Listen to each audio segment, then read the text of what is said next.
50% of the transactions are still done in the dollar. You pointed out in a recent speech that you think we've crossed the Rubicon. Are you comfortable saying what you said there, that for the first time in your career, you think we lose reserve status at some point? I'm comfortable with it. That's my central case. As you know, Joe, I can change my mind. But yeah, you said that to some extent, the Fed is enabling the fiscal transfers. It's not to some extent. They couldn't be doing this without the Fed. The Fed is monetizing their activity. I mentioned all the QE after vaccine confirmation and retail sales. We've had 850 billion of direct transfers. 575 billion of them came after retail sales were above trend. 575 of the 850 billion. I'm old enough to remember the bond market vigilantes. I used to be one of them. Without the Fed buying, I don't know what the exact number is. I think it's 60% of all the debt issued. The bond markets would be totally rejecting this. So they are enabling this massive expansion in fiscal policy. And the problem is, if you end up getting inflation, and frankly, even if you don't, the debt is going to be so big. You remember I did my entitlement talks 8 or 9 years ago. That's all happened except for one thing, the interest rate level. So we're right now in the crux of when the baby boomers accelerate in terms of getting Medicare, Medicaid, Social Security, that stuff. Right as we're doing that, we just put 6 trillion of new debt on. Again, all enabled by the Fed. These guys could not be doing it. Bond rates would go to a prohibitive level. So my issue here is, in the future, as we go forward, if you look at, do you have chart 5 up there? Let's get it. I think we can do it. Which one? It's federal spending, Social Security and major healthcare programs. Federal spending is percent of GDP. This is the CBO. This is not me. Okay, and they're saying if 10 years go to 4.9%, which is their normalized projection, the interest expense alone will be close to 30% of GDP every year. That's basically what we just spent on the COVID emergency in the last year. There is no way we can afford to have 30% of all government outlays be toward interest expense. So what will happen is the Fed will have to monetize that. When they monetize it, I believe it'll have horrible implications for the dollar. And that's why I said in that speech, yes, that I think it's more likely than not, within 15 years, we lose reserve currency status.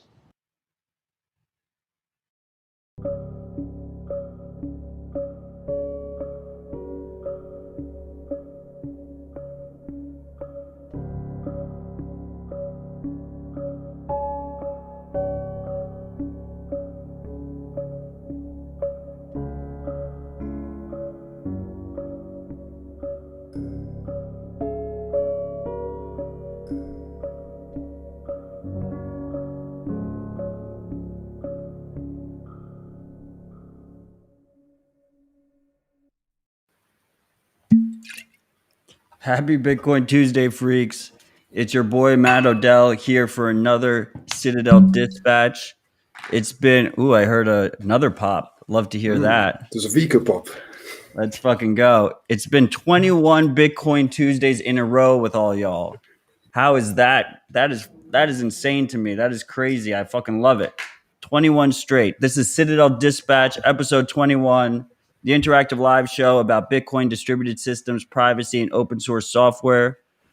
To all of the freaks coming in through our audio streams, that was legendary investor Stanley Druckenmiller with our boy Joe Kernan on CNBC, calling for the end of the reserve status for the US dollar, and not sounding like a crazy person on mainstream financial television. That's pretty fucking ridiculous to me, and I feel like that is not quite priced in, but there's plenty of people on Bitcoin Twitter that would probably disagree with me on that one. I want to do a quick shout out to all the ride or die freaks who come in every week for this live chat. You guys make the show what it is. without you, it wouldn't happen. So I appreciate all y'all, and I want you to be active as always in the live chat, so we can work off of you. And then, of course, I just want to do another quick shout out to all the freaks that have been supporting the show through the various methods, whether that's Podcasting 2.0, streaming sats, our Sphinx Tribe, Citadel Dispatch, going to citadeldispatch.com, or the handy little LN URL that we have in the bottom left-hand corner of the video streams. As always, this video stream is going out to Twitch, Twitter, and YouTube. Now we also have it going out to bitcointv.com. If you use it over there, you can't participate in the chat, but you do get the benefit of going through sovereign servers rather than corporate servers. With all that said, I want to thank our two guests here today for joining us. We have Open Arms, return guest. You guys all know him, good friend, who just, one of my favorite parts about Open Arms is after almost every episode, he sends me a breakdown of things that either I got wrong or the guests got wrong. So I appreciate that, Open Arms.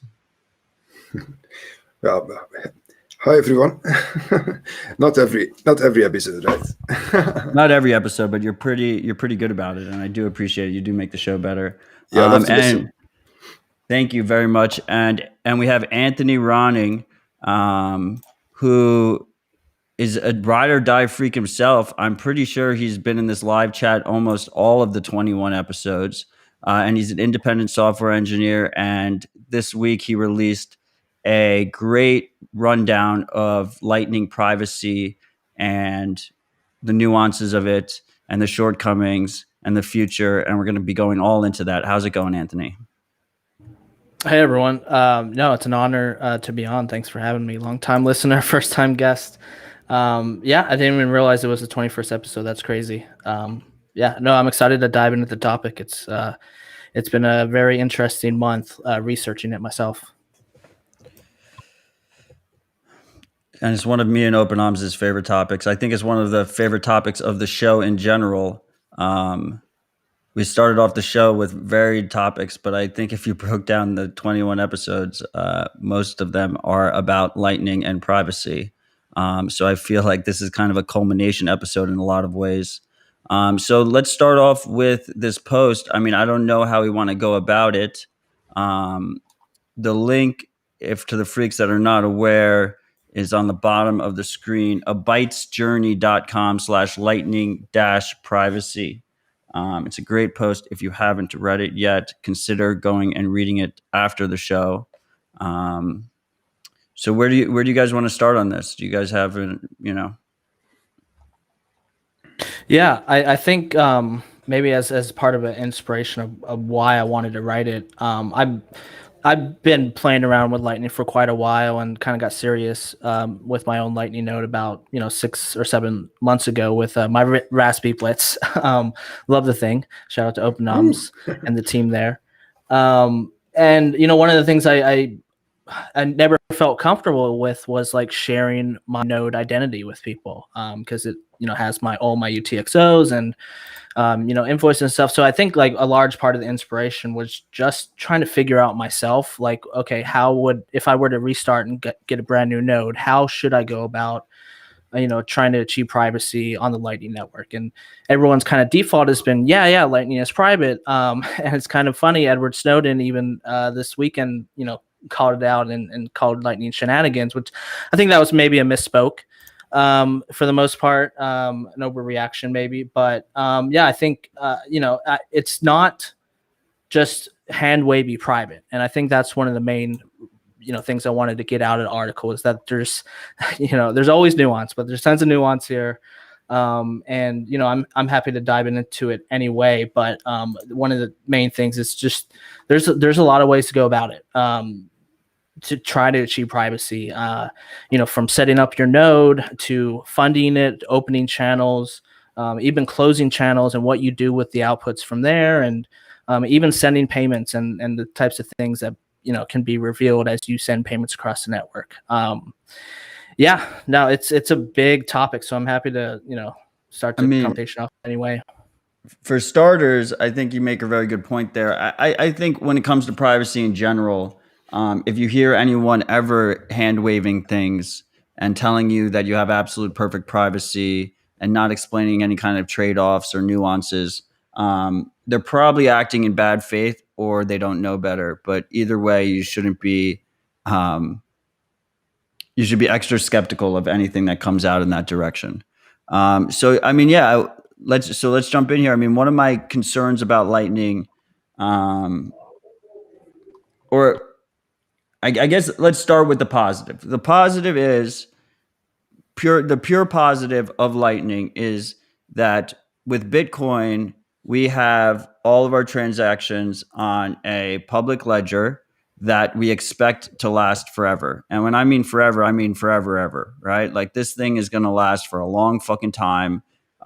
It's designed to be extremely robust, and that record of all your transactions will always be there. So from a pure over like a big picture kind of point of view, Lightning is a strict improvement over that because your transactions aren't stored on this thing. For a lot of the things that we're going to talk about here for this post, it involves an active attacker, an attacker who is, constantly surveilling the Lightning network and recording that data for themselves forever. Right? They're actually doing active surveillance with the Bitcoin main chain. What we see happen a lot is an attacker can come in after the fact. They can come in 4 years later, 5 years later, and they can look at all that historical data and use it against you. Would you say that's a fair, entry overview here? Yeah, absolutely. That's a really good distinction too. Pretty much 95% of the article is, what an active attacker could do. So yeah. Yeah, this is like what can be done with active real-time surveillance versus what information is out in the open forever on the blockchain. So it is a huge difference.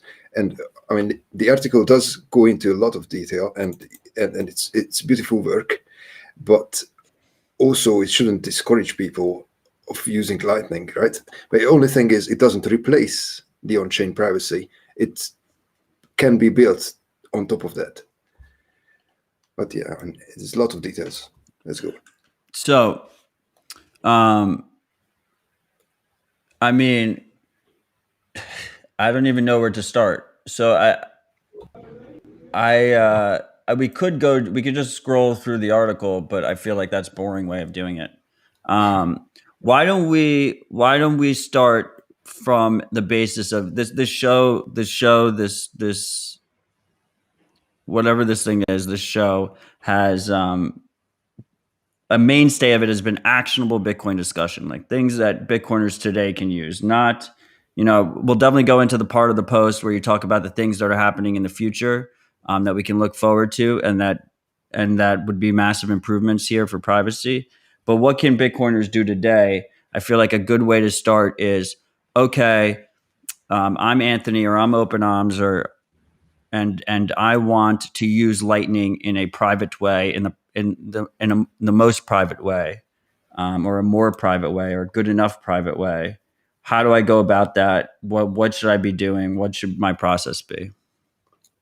Yeah, absolutely. I think, and for maybe the listeners at home, if you want to open the article and just scroll to the very bottom, I kind of lay out the bullet points of like, okay, if you skip the whole entire 25-minute read, go to the very bottom. There's a bunch of different bullet points. I like separating it out from like senders versus receivers, because senders have tremendous privacy gains over receivers on the Lightning Network. Right. With receivers, you have to create the invoice. You have to basically let the sender know how to pay you, right? And by doing that, you send the invoice. If you have private channels, you reveal your private channels to them. And one of the unfortunate things about the Lightning Network that I learned is that the channel IDs that make up the channels, whether if it's public or private, is actually derived from the UTXO information. So it's the first number is the block number, the second number is the transaction height, where the transaction sits in the block, and then the last number is the actual output. the UTXO of that transaction. So every single channel has a UTXO that you lock up. So whether if it's a private channel or public channel, if you're trying to hide your private channel UTXOs, and then you create an invoice and give that to anyone or a sender or whatever, you're trusting them basically with the knowledge that you own or you could own that UTXO. The Lightning Network's interesting because you can't actually tell just by looking at a channel, which peer in that channel owned it. If I have a channel with you, Matt, and me and you, we know who funded it. Maybe it was me that initiated the channel, maybe it was you. But to outsiders, they have no idea which one actually opened the channel, except if they actually start going through chain analysis and start analyzing, change output addresses and things like that to try to reveal that. So like if I open a private channel with you and then we closed out that channel and I used the change, or even if we didn't close out the channel, I used the change to open up a new public channel, then, that's kind of, revealing information. But anyways, I think to Right, get back from to the process point of elimination, right? Because there's only one party there that was a part of both channels. Yeah, exactly. And we're just now starting to get dual funded channels, so that changes the dynamic a little bit. You're never, outsiders are never really sure. Maybe both people funded the channel. You could have multiple inputs into a channel and you don't even know, unless of course, again, you do chain analysis. Or with dual funded channels, an active attacker could try to initiate a dual funded channel request with you and then back out midway, and they could learn your UTXO through that process. So if you opened a new channel, yeah, exactly, you're basically snooping and trying to get them to reveal their UTXO. But oh, go ahead, Open Ops. Yes, I just like to comment on this, that it's already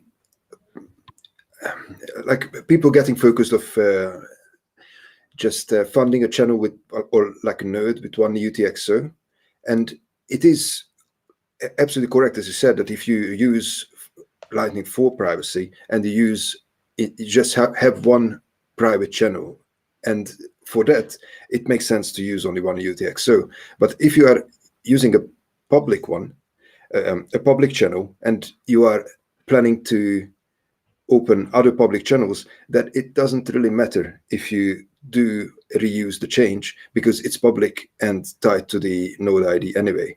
So it's kind of a thing which you need to decide how would you want to go about this. Do you only want to have like a paying node, which you will only use to pay invoices and close the channel once emptied, and just use one UTXO to fund that and throw it away afterwards? I mean, throw away the node ID afterwards and don't use it, or you would just start out building a Lightning node and have one public channel and then have another one, etc.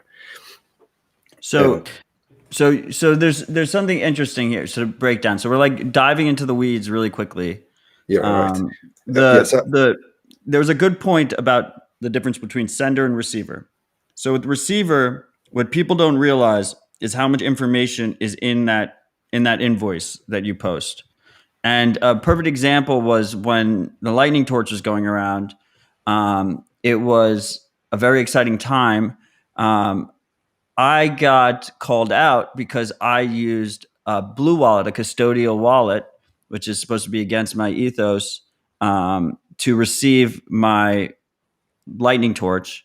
And then I sent it out through my sovereign node because I thought it was an important task to send it out through a sovereign node, especially since I sent it to Jack Dorsey, who also received on his sovereign node. And people called me out and they said, Matt, we caught you doing this, yada, yada, yada.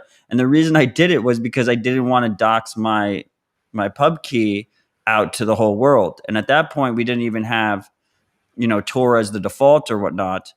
So people were doxing their IP addresses and they were just posting these invoices on Twitter. And, Twitter is not going to last as long as the Bitcoin ledger, but people should assume that anything they post on these public forums is hoovered up and stored by, corporate surveillance companies and state surveillance companies and ad companies and all this different shit. So they should kind of operate under that same assumption. So a key thing that I'd like to teach people is if you want to learn what's in your invoice, go to lightningdecoder.com. If you go to lightningdecoder.com, and obviously, you're kind of doxing your invoice to them if you put it in, but it could be an invoice that someone's paying you. It'll show you everything that is in that invoice. It'll break it down for you. And a big thing there is if you have private channels, it'll show private channel routing hints in there, because that's the only way a payer knows about the private channels. But more importantly, it shows your public key. And if you have that public key, you can go on these Lightning Explorers like 1ml.com or Abaso, and it'll show their public capacity, all their public channels, and it'll show their IP address if they're not running through Tor. And if you have that IP address, you're able to determine an imprecise location, like down to the town level, but a more sophisticated attacker might be able to figure out exactly who you are, because most people's IP addresses are KYC'd. So with all that said, the actionable information there is the number one thing you should do is run your node through Tor. And fortunately, all these major node packages now basically just default to it. So if you're running like a Raspberry Blitz, or a Noddle or a Ronin Dojo, or doesn't have Lightning, or Umbrel, or MyNode, it all runs through Tor automatically, which I think is a big deal to say. What else? Yeah, I often use the analogy, or I used it before, that to have a ClearNet Lightning node with public channels, like a routing node running in your home with your home public IP, it's like glowing your money out in the window. And you can be surprised if people are, breaking it.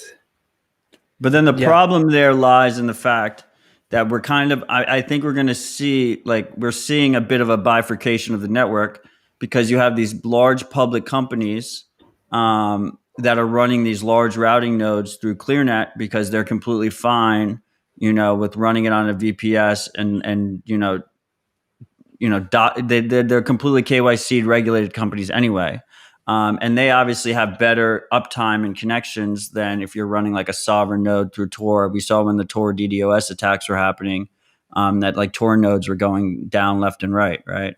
So there's so actually on that topic, it was interesting. My Tor only Lightning node was still routing payments through that downtime, that Tor downtime. I think it only really affected a new connection. So like if I had restarted my node, exactly, I would have had an issue there. But so starting a new connection, starting a new channel, that wasn't possible during the Tor downtimes. But since I already had my Raspberry Blitz just always running, it actually stayed up during that downtime. I was kind of surprised. And we also have to rely on exit nodes though to connect to the greater ClearNet network. So so there was two attacks that were happening at the same time, right? There's the exit nodes attack, and then there's actually a DDoS within the Onion network. Yeah, and another thing with Tor nodes is IP nodes can't, unless they're running both IP and Tor, which you can do. IP nodes can't start a connection with you. You have to be the initiator. So even if you wanted, one thing you could do, like if you have a friend that's running their IP node, first of all, slap your friend and tell them to get a Tor only node. But second of all, if they wanted to open channel with you, you can at least start a connection with them, a peer-to-peer connection with them, and then they can open the channel with you if you're Tor only. But another option. That's a feature, not a bug, Anthony. Because like when I switched the stacking sats node, our public TFTC node, to Tor only, it just forced all the freaks. They weren't able to. I wouldn't let them connect unless they set up Tor on their node. Nice. There is a hack there. If you can run Tor even if you're not putting your LND behind it, even if you have like a Tor browser open, you can use that proxy to connect to the Tor network. So you could actually connect if you put a couple of minutes in it. But there is no point of that. It should go behind Tor anyway, and should advertise your Tor address so the peers who are behind Tor can connect directly without leaving the Tor network. Let me ask you, Matt, when you switched over your IP, did you start a new node, or did you just kind of switch the IPs? Well, so I did not start a new node because this is the balancing act, right? So you have a routing node. first I made a joke that the node was stolen, which but hilariously, like you'd think it was really obvious, but all the like B cachers and all the haters like all like just believed it point blank and just like used it as fun when I tweeted out that the node was stolen. But I said the node was stolen and the thief put it behind Tor. So I still had the IP address attached to it, and still to this day, if you look up the public key, you can see that old IP address. Then I had to trick my ISP into giving me a new IP address, so I had a non-doxed IP address afterwards, and then I moved. Yeah. But I kept the same node because we had all of our channels open already. So when you're talking about the potential of us going into a high fee environment, you're talking about a situation where you don't want to hit the chain that often, right? So, it's really important that node, I still have that node up, but it's really important that we have the freaks, that we have sovereign Bitcoiners setting up sovereign routing nodes, small sovereign routing nodes that they're running in hardware at their own, that they control, whether that's a home or office or something like that, for the long term, because you don't want to have to hit the chain in the future. And of course, we want to build our reputation, in the boss scores or whatever. And we'll get into that. But so when you're doing that, you have to be thinking to the future. A mistake you make today, and you end up revealing some. If you send one, so let's jump into it. So one of the main conclusions of the piece that I think is really important is that most of the freaks understand why why you don't want to combine UTXOs. When you combine UTXOs, you're linking them on chain, common ownership. When you fund a node, especially a long-term routing node that's going to have many channels and that's going to have many UTXOs funding it, you should assume that all those UTXOs are linked together. You should assume that they're consolidated together. They're not actually consolidated together as much as a regular consolidation transaction is, but you should just assume that's the case as far as an attacker goes. So if you fund your Lightning node with one non-CoinJoin UTXO that's KYC'd or something, you basically have linked that node to your KYC information. Whoever has that KYC information could presumably link that node to you. So one of the most important things, takeaways, I think, is if you're running one of these long-term sovereign nodes, is that every UTXO that you do fund it with should be a post-mix UTXO. They should be a CoinJoin UTXO. And I like to say that Lightning is a post-mix tool. There's some people on Twitter who think that Lightning replaces CoinJoin. I think CoinJoin is complementary to Lightning.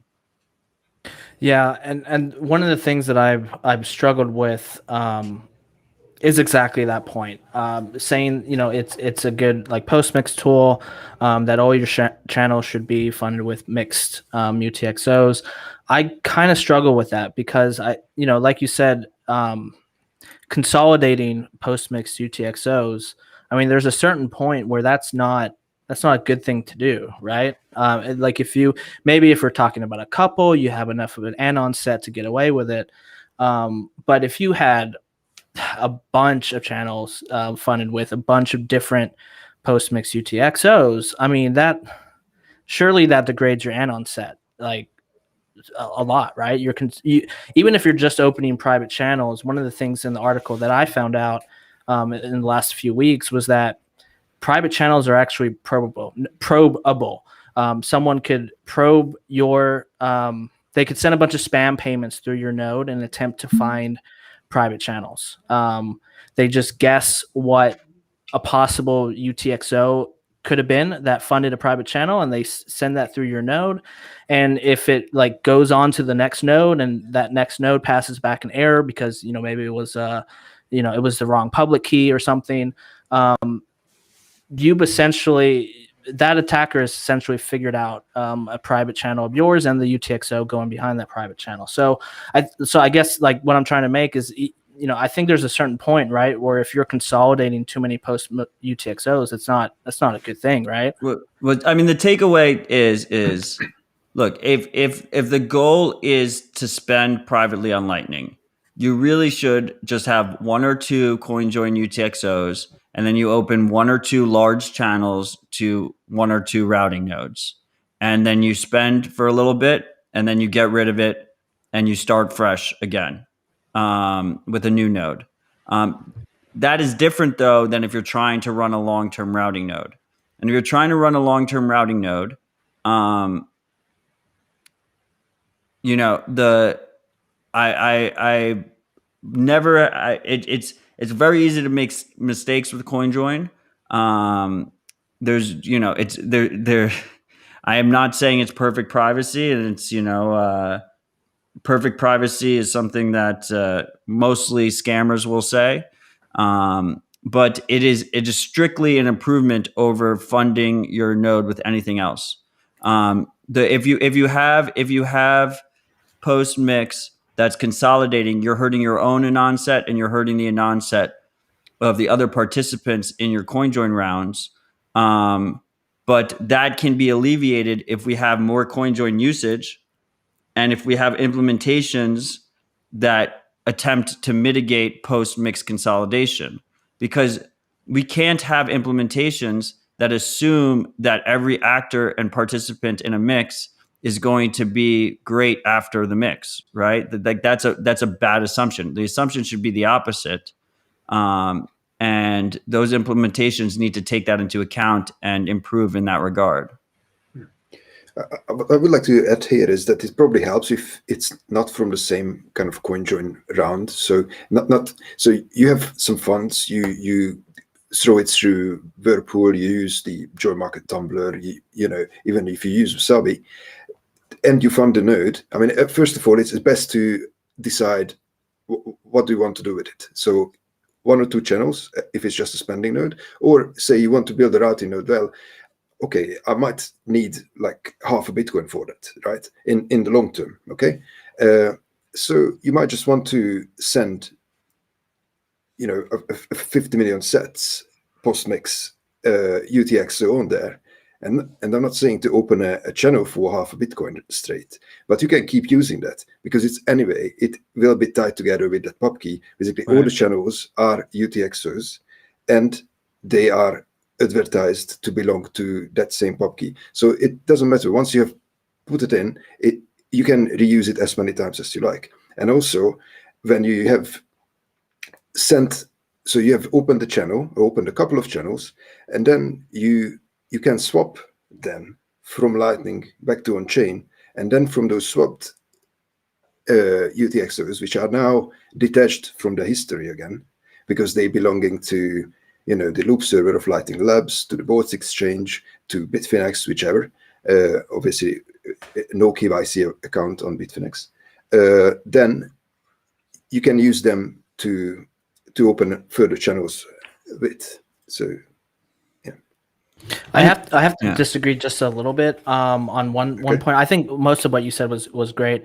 One aspect of it where you have, you know, maybe you have one, you know, half a Bitcoin UTXO and you say, okay, we'll use that in your public channel because you want to be a routing node. You open a channel with that and you use the change to open other channels. And I would have to say that wouldn't be the best privacy because like I said earlier, nobody from the outside really knows which node owned that UTXO. If I'm opening up a channel with Matt, it could have been either of us that opened up that channel with that UTXO. The thing that gets you is if I open a channel with Matt, I have like half a Bitcoin UTXO, open up a channel with him with 0.1, 10 million sats. You should be using sats here, not Bitcoin. Thank you. 10 million sats, and then I turn around with the 40 million sats and the change that I get back, and I open up channel with you, Open Noms.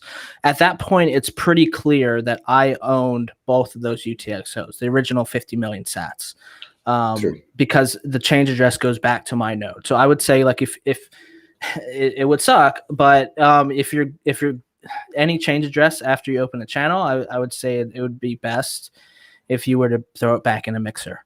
That's expensive, though. No, it's expensive. I absolutely agree. I mean, I just, I can't imagine someone, even myself, following the practice perfectly.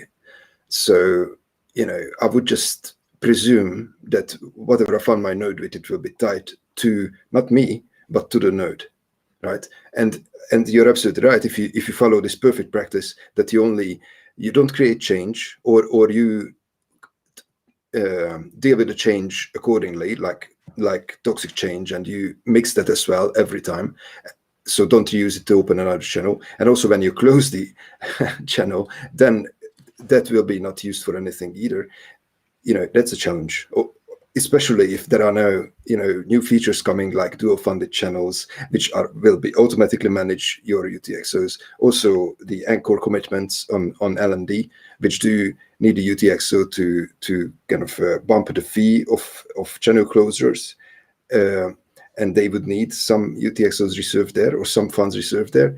It's close to impossible with imagine 30, 40, 50, 100 channels. It's close to impossible to manage it perfectly. But that's the thing. We're talking about two different things. We're talking about two different things, right? Because we have to separate it. If you're trying to be a spender, right, then you only should have 2 or 3 channels max.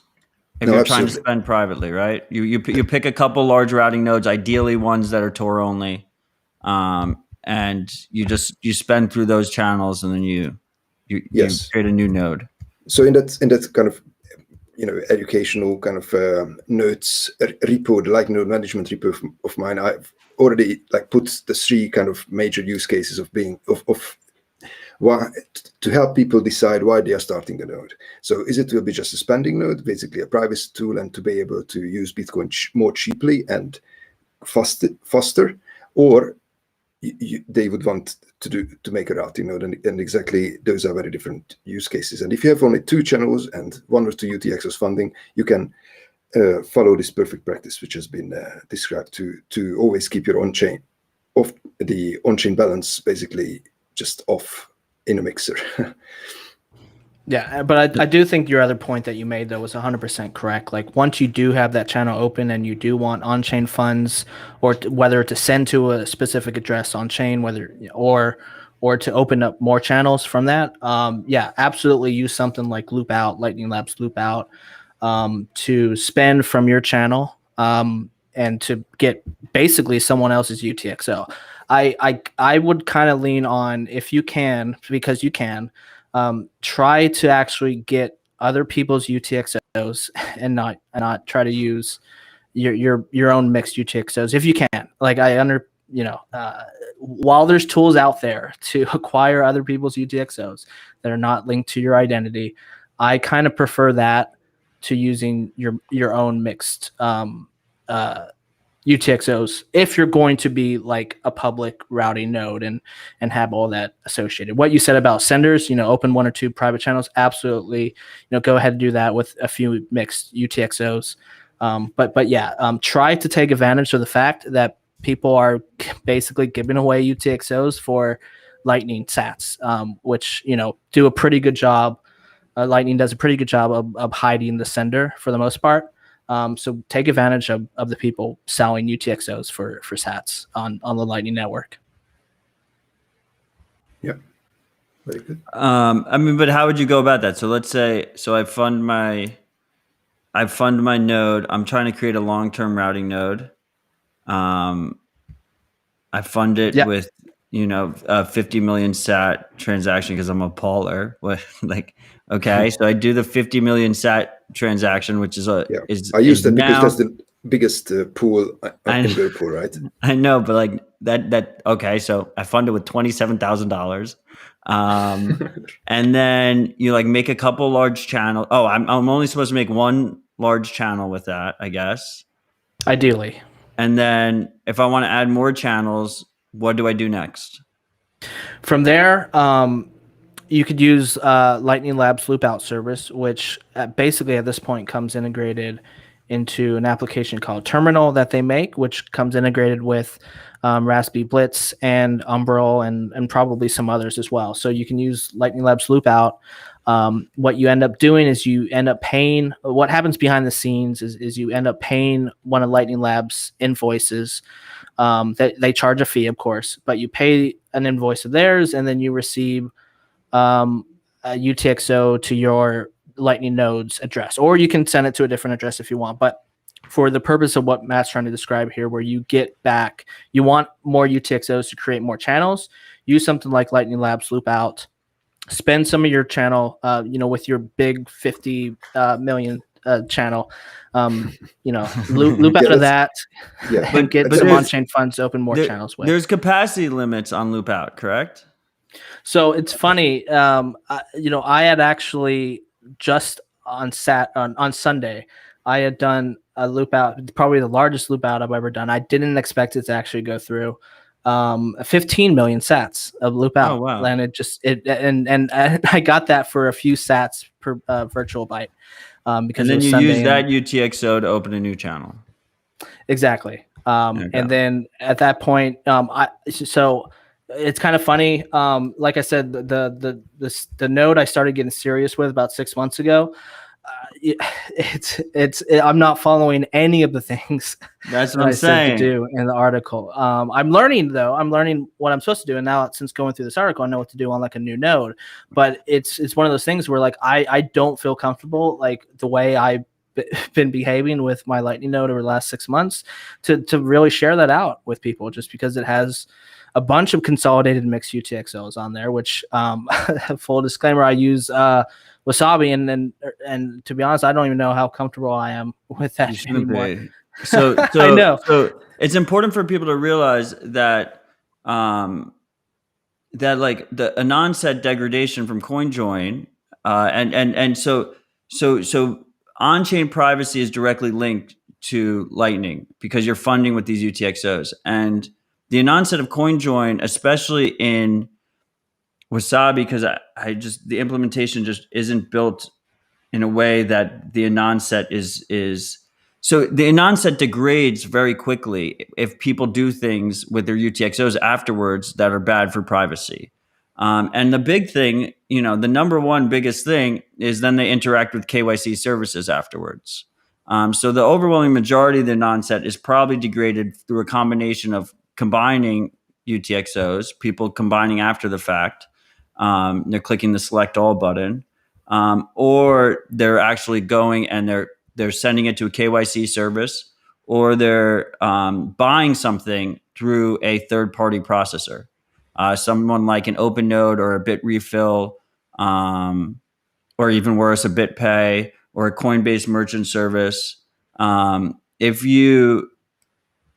When you do that, obviously you're linking that UTXO to yourself, and as a result, you're degrading the anon set of everyone else, and it degrades over time, and that ledger's forever. So if you have a UTXO sitting in there, sitting in your Lightning node, your anon set is degrading after the fact because of every other participant and what they're doing. And I know that's like a really head full of people to deal with. It's not ideal. But I think it's important that people shouldn't be discouraged necessarily from using these tools. I think some tools are better than others. I think I've been pretty clear on the show about it. But they should. It's strictly better than not using those tools. If you just take like a Cash App UTXO and you fund your fucking Lightning node with it, you're in an insanely worse position than if your anon set's degrading because a bunch of different databases scattered around the world all have different information on your participants in that round, right? This is a nuance that is hard to grasp, but it's important. I think it's important that people don't get discouraged in that regard. Yeah, exactly, and that's why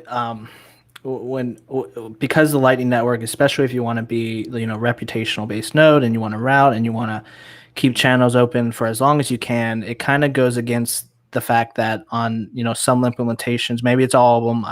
This is where it kind of get fuzzy, but over time your anon set is just going to degrade. And over time, if you keep that channel open and you just keep it open forever, your anon set is just degrading, right? So trying to achieve that the best anon set you can, which maybe some people have preferences on different implementations. Won't get into that. But yeah, I think that, and that's why I say to try to, if you can, try to use non-mixed UTXOs because of this. Why? Well, swapped, you mean? Yeah. Oh yeah, after you use a mixed UTXO. Oh, You start sorry. with a mixed UTXO, yeah. Sorry. Yes. Try to use other people's UTXOs, but not don't use your original. Okay. You're exactly right. If you get a UTXO from Coinbase or whatever, definitely mix that. But it's way better. But try to use other people's UTXOs. So I think we're getting into the weeds really hard. We're losing people a little bit. I think so. On sender side, we agree. They're using a Tor only node. You're funding it with as few UTXOs as possible, all post mix UTXOs, and you're cycling through the node.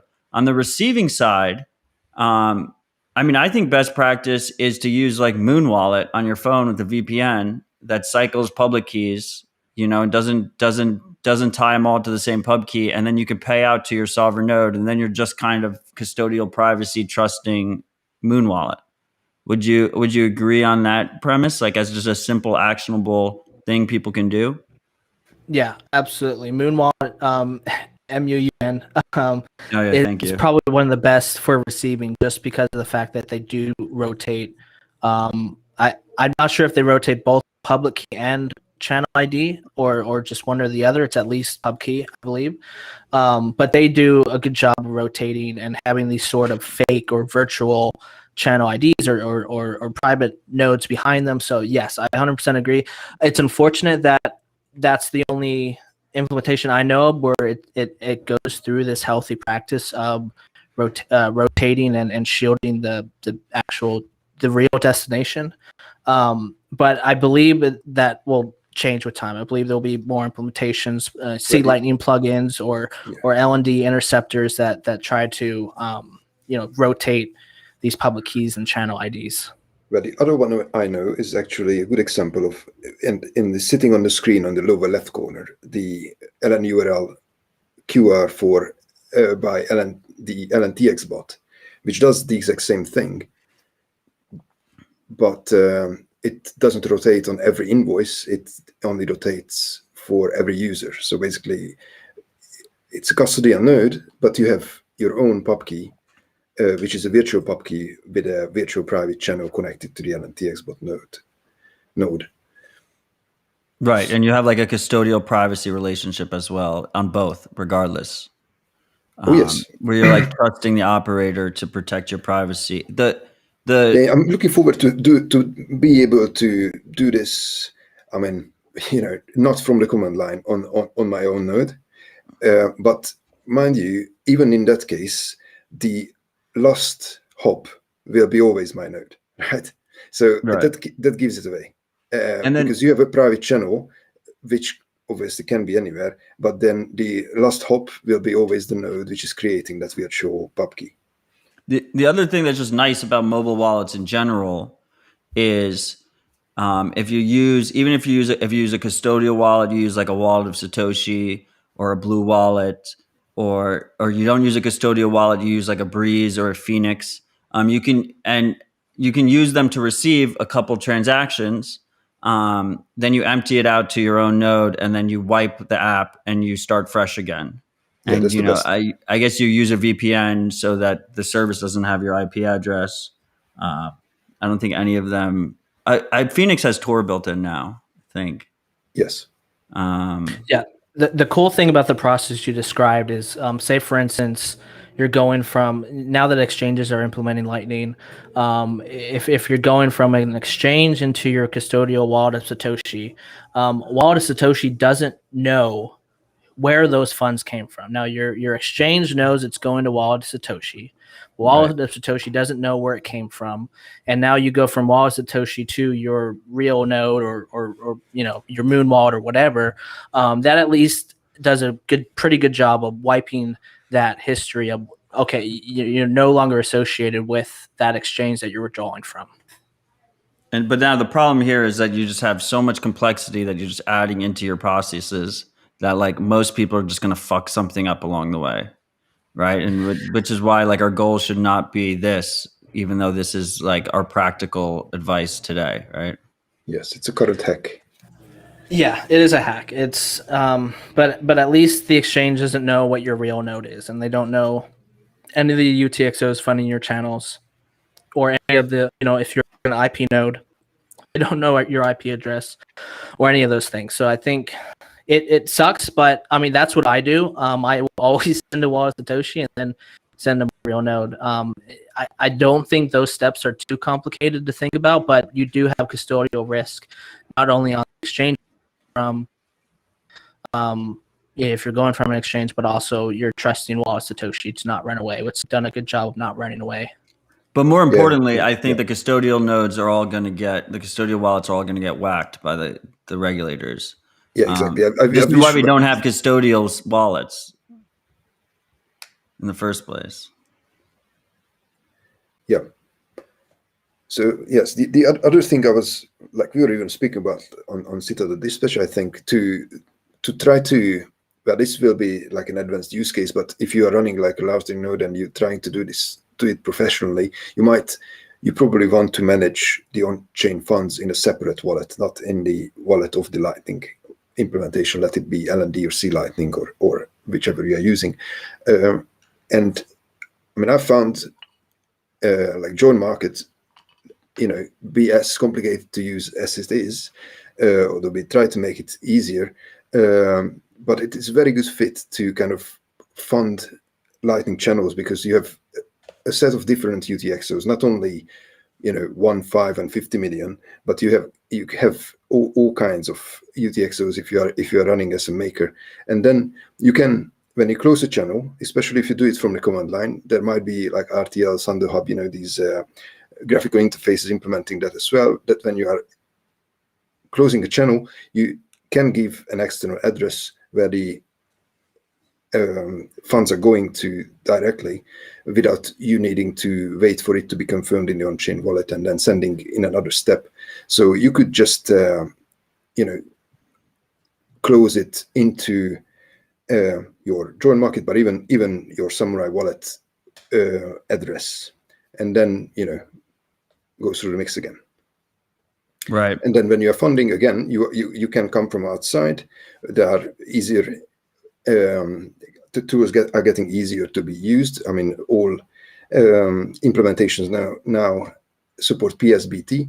I think Zeus, even Kaludis, is working on building external funding with PSBTs into the Zeus wallet. So, I look forward to that one. And hopefully it will be coming to some, more graphical interfaces as well. Notorious guest of the podcast. Absolutely. Evan Kaludis. No Lightning discussion should go without, giving a shout out to him.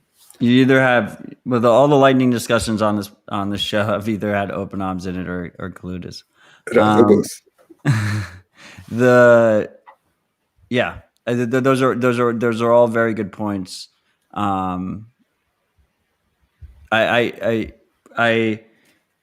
It's important for people to realize that this stuff is all very early, and really, ultimately, if you really care about privacy and you want to be the most private user, like, you just should not be running a routing node yet.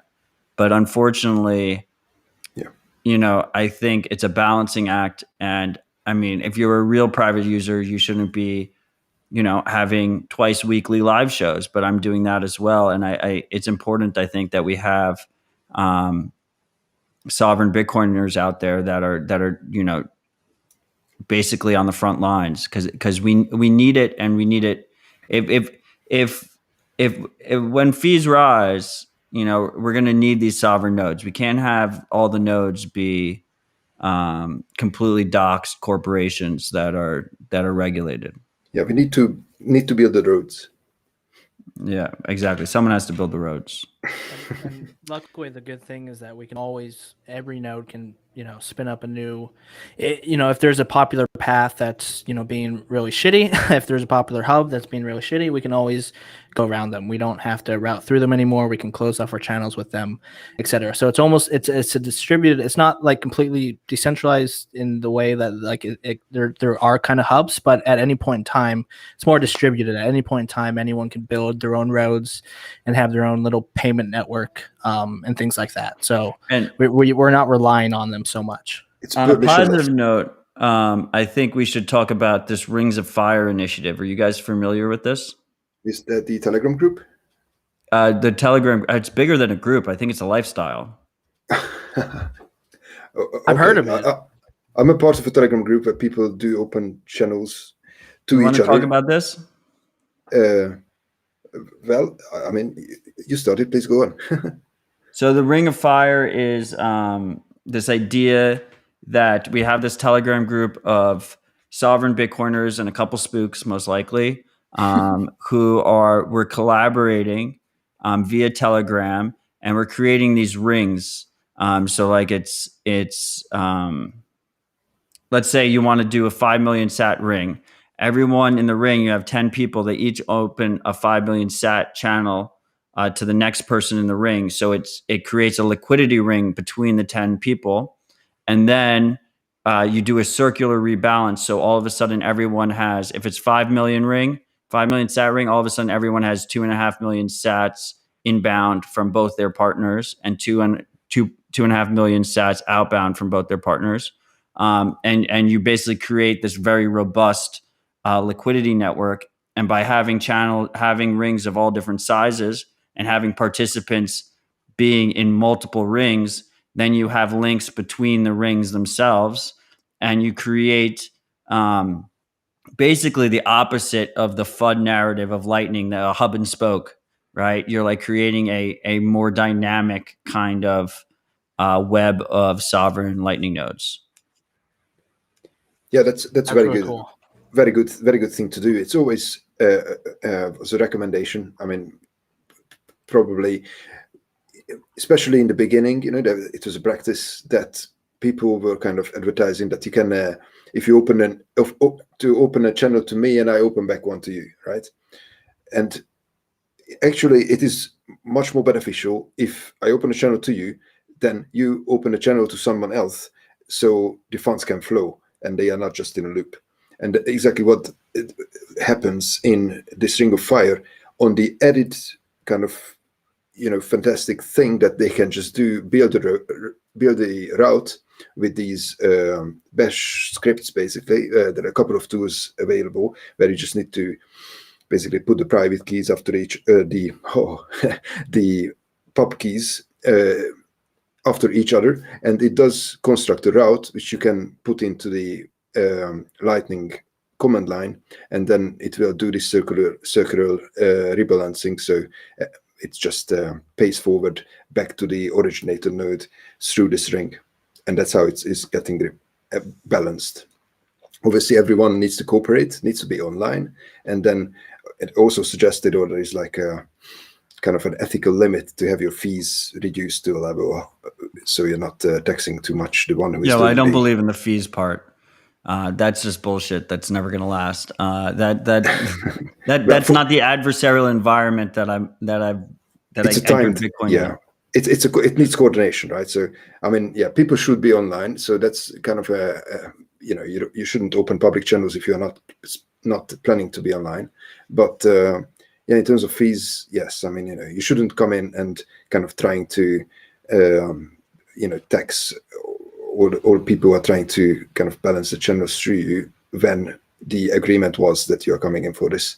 But otherwise, yeah, but I mean, Lightning has it built in, right? Like if you raise your fees obnoxiously, I mean, if it's publicly connected to you, they'll shame you on Twitter. But if it's not publicly connected to you, it's built into Lightning, people just won't route through you, right? They'll go other places. And the whole cool part of Rings of Fire to me is that it means that any given channel that you have, you're not, completely attached to. And this was an issue I had with the Stacking Sats node, was because I had good intentions, and very much like Anthony, like I like to learn and like OpenOms and like a lot of the freaks, to be quite honest.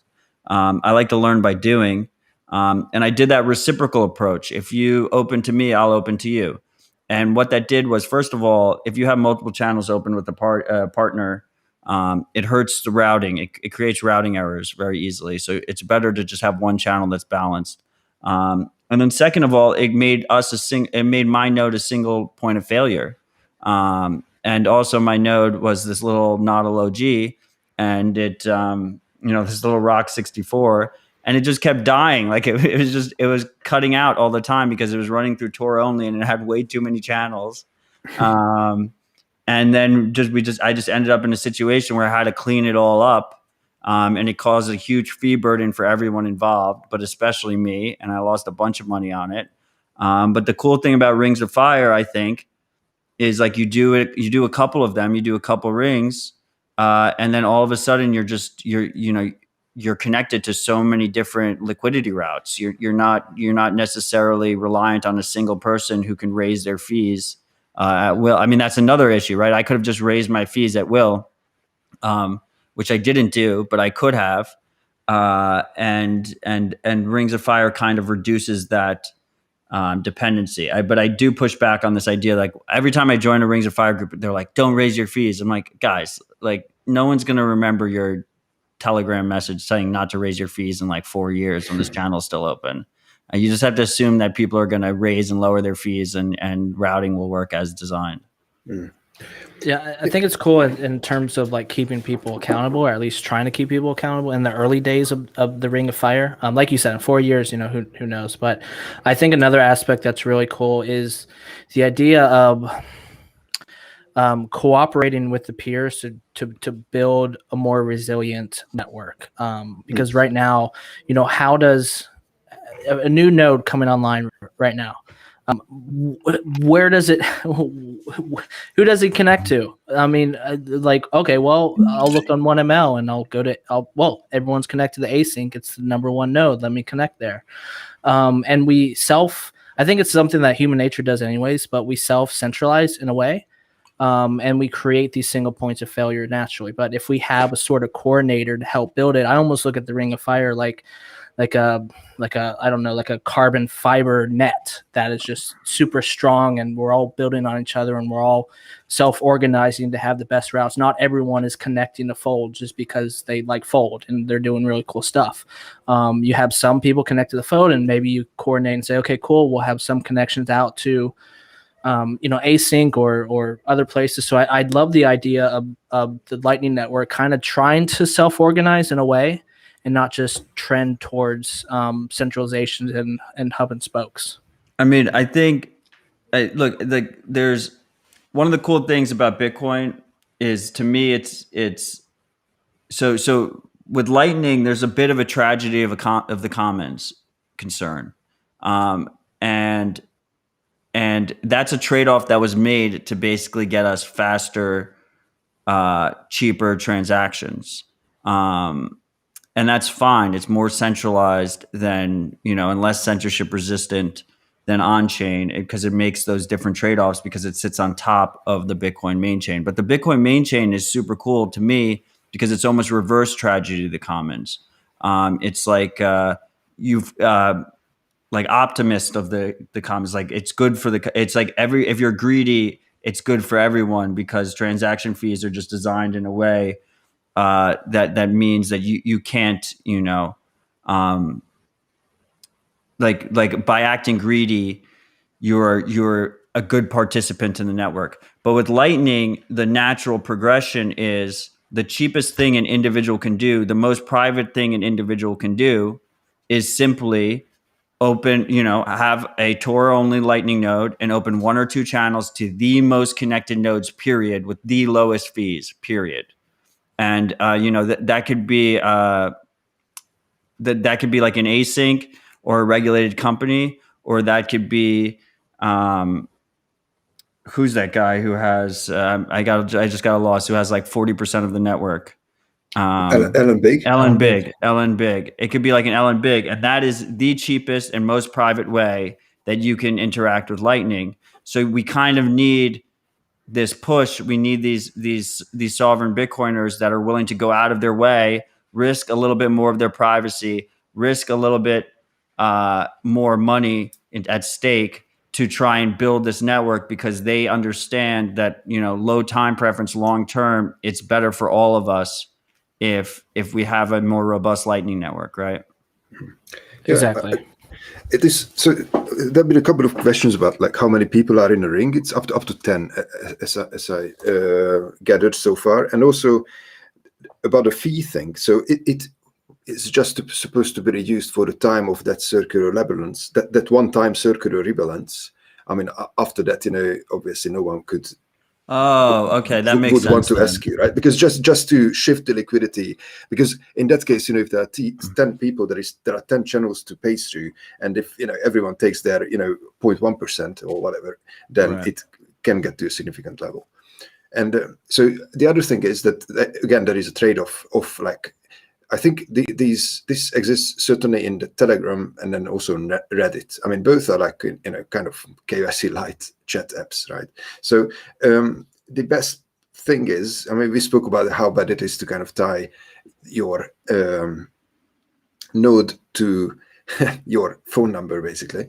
So you might want to set up just and kind of anon identity or like a pseudonym to be exact, and just open up like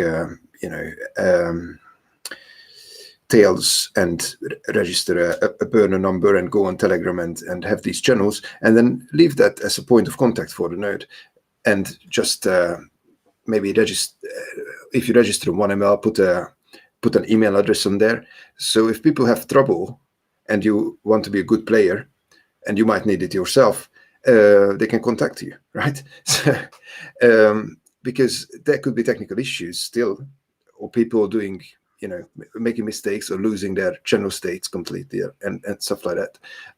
When, it is really good to have a point of contact like that. And on the other hand, from your point of view, it is really good to know or to be able to contact your peers. So, I mean, it's okay, for example, with async, you probably could contact them. But if you go to like a large node who is completely, nameless, and there is no way to go to them if you have a problem or funds locked up, most importantly, then, it's not the best. One of the things that I think is pretty cool, though, on that specific topic is that I've tried this before. I haven't gotten a response yet, but I've used Thunder Hub to try to message other nodes Keysend, other yes, nodes on the exactly. network, through Keysend, because that's all you really need. You just need their node identity. You don't need an email address or anything to technically talk to them through Keysend. But I've never gotten a response back from them. But that's what the more mainstream, even though it's an incredibly niche product, but we already have over 200 freaks in the tribe, is Sphinx, which uses Keysend to communicate. But I have a node set up just for that, which has like one channel and exactly following the best practices I was describing here. But that's the problem again, right? It's an exact social media account, right? So I cannot right. So do I. It. I have a dedicated Sphinx node. Open dumps. I saw I mentioned in the article, but I saw there was a ticket to possibly add a second node to Raspberry Blitz. Is that something that you're actively working on? Where's that at? Well, I mean, at the moment I'm working on adding C Lightnings, right? So, and it would be possible to run alongside. And also, I just didn't make it work today that you can even parallel on my Raspberry Pi with 4 gigabytes of RAM. I was able to run Bitcoin mainnet, testnet, and Signet at the same time, and then have like LND and C Lightning on this as well. So it's technically it's entirely possible.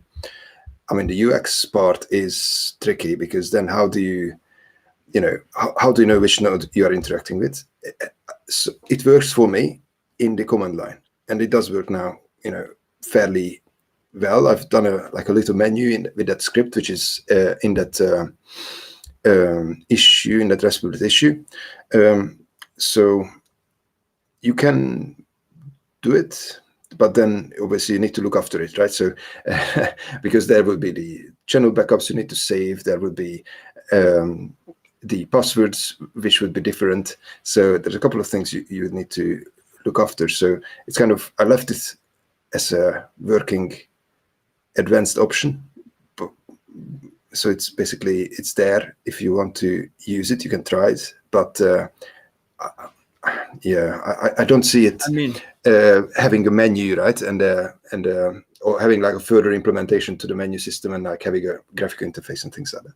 The clean UX way to handle it, right, is to just run multiple separate nodes. Yeah. Well, I have that get too. two Raspberry plates. Exactly.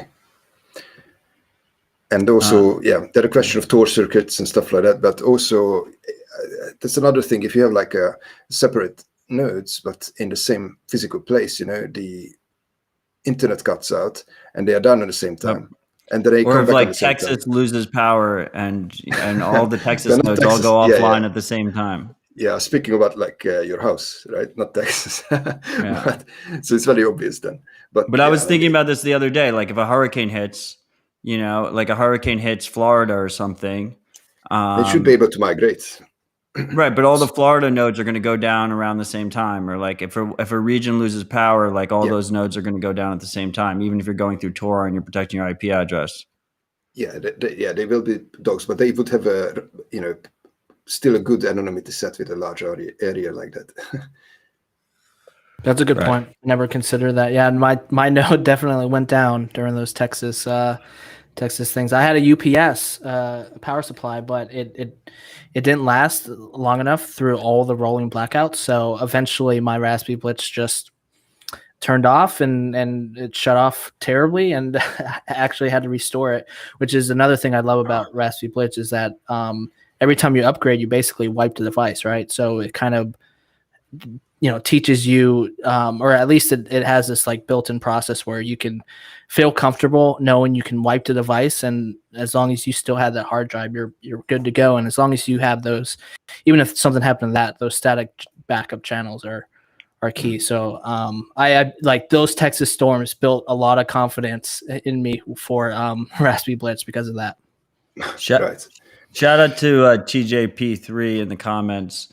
He encapsulated what I was going for on-chain Bitcoin is the prosperity of the commons. It feels like a reverse tragedy of the commons.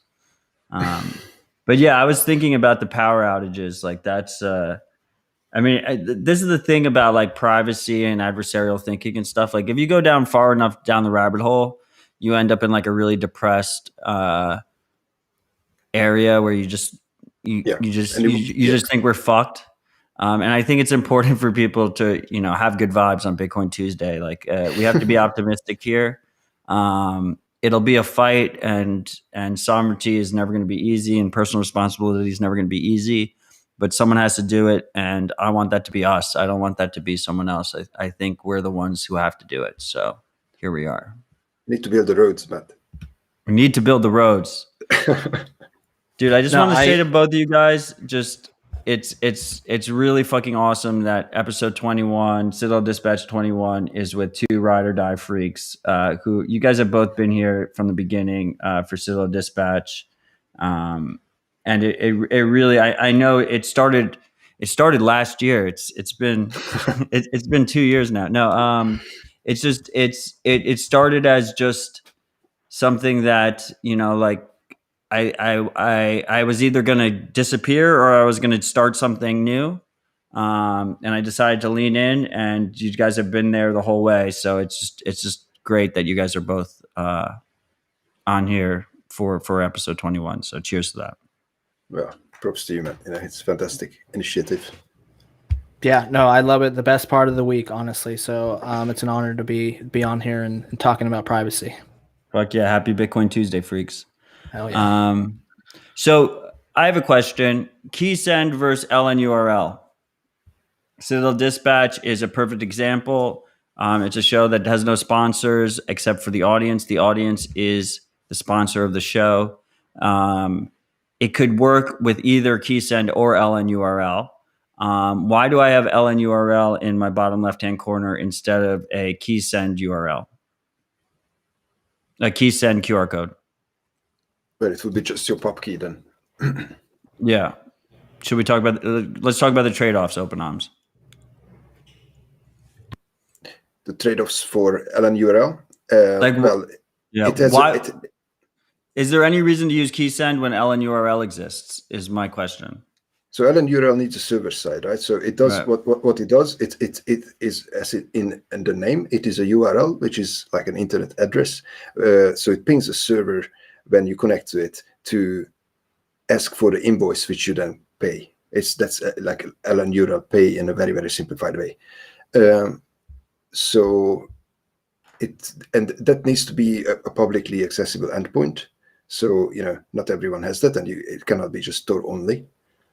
And it's a trade-off for usability because it's just very easy to kind of click and pay. Versus with keysend, I mean that is something. Again, then you are sharing your pub key. So that is. I mean, you're sharing the pub key in the invoice which LN URL provides anyway, if you are using your own node. But so the information is quite similar with a pub key as well. I mean, you could put it up and see, how many people would key send to it.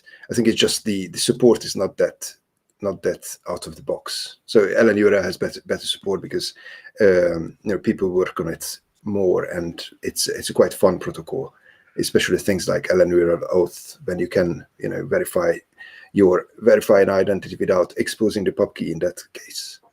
So there are a couple of other parts of this LN URL protocol which are quite interesting. But I think in the long term they will probably be replaced by things within the Lightning protocol. Yeah, the cool thing about LN URL, I think you described it earlier, OpenNoms, with LNTXBot, they actually do try to shield the destination pub key a little bit by doing that kind of fake private channel, fake public key, at least per user. The thing with that is I kind of talked about it a little bit. Eventually, repeating that process, if there's always this one. Actually, I won't dive into the details there because it just gets way too nuanced. I think it's a good thing that LN URL has Pro that can try to shield your actual destination, your actual node, by using the fake private routes, basically. So with keysend, you can't do that because it, like you said, does have that public key requirement. Yeah, that's the destination. There you expose the destination, whereas in the LN URL pay protocol, you can just ask for a route to pay. So like a blinded route even, which is a thing from the future, but then you would just get like onion packages, which you wouldn't see where they are going. You just, put them into a node and it gets paid. I guess my point is like the dream is for Citadel Dispatch to be able to receive fully sovereign donations, right? Like I'm, Fiat Jaff, who is the maintainer of LN Transaction Bot, is a fucking legend. Shout out, and I hope to have him on Dispatch soon. I feel like he doesn't get enough credit, but here I am, right? I'm choosing to use a custodial wallet because I think it's better. I think it's better for the privacy of myself and the privacy of the audience. But ideally, right, like. It'd be nice if there was an easy way for me to accept support for this show in a more sovereign way. So you can do it, as said, it just needs to have that public server endpoint, which is, would be a problem for you to set it up. So it's much easier. But you're going to get KYC'd on that. Yes. Yeah, that's a trade-off. So you can be a bit, you have the place to ask for a more private way of paying, but you need to have that place. Whereas if you just expose a node with a public key, which has like a public channel, which is already spread in the gossip in the network graph, so people know about it, or the wallets know about it, then it could be paid the same way. There is no technical difficulty technical limitation to that, but it obviously couldn't have like route hints, so it couldn't have like private channels and things like that because it would be only just the destination exposed. So I think this is like a good point to jump into Fiat Jeff's newest project. I don't know if either of you are very familiar with it. Immortan, I think, is the Immortan. pronunciation. Yes. And the Funded by Alan Big. funded by Ellen Big, funded by our favorite spook. The I tease that's a but good don't initiative. at the same time. What? It's a good initiative. I think it's a good thing he does fund it. I'm not gonna call him out by name, but I had a good friend reach out and goes, Alan Big can't be a spook because he funded Immortan. And I said, yeah, well, the NSA funds Tor, so here we are.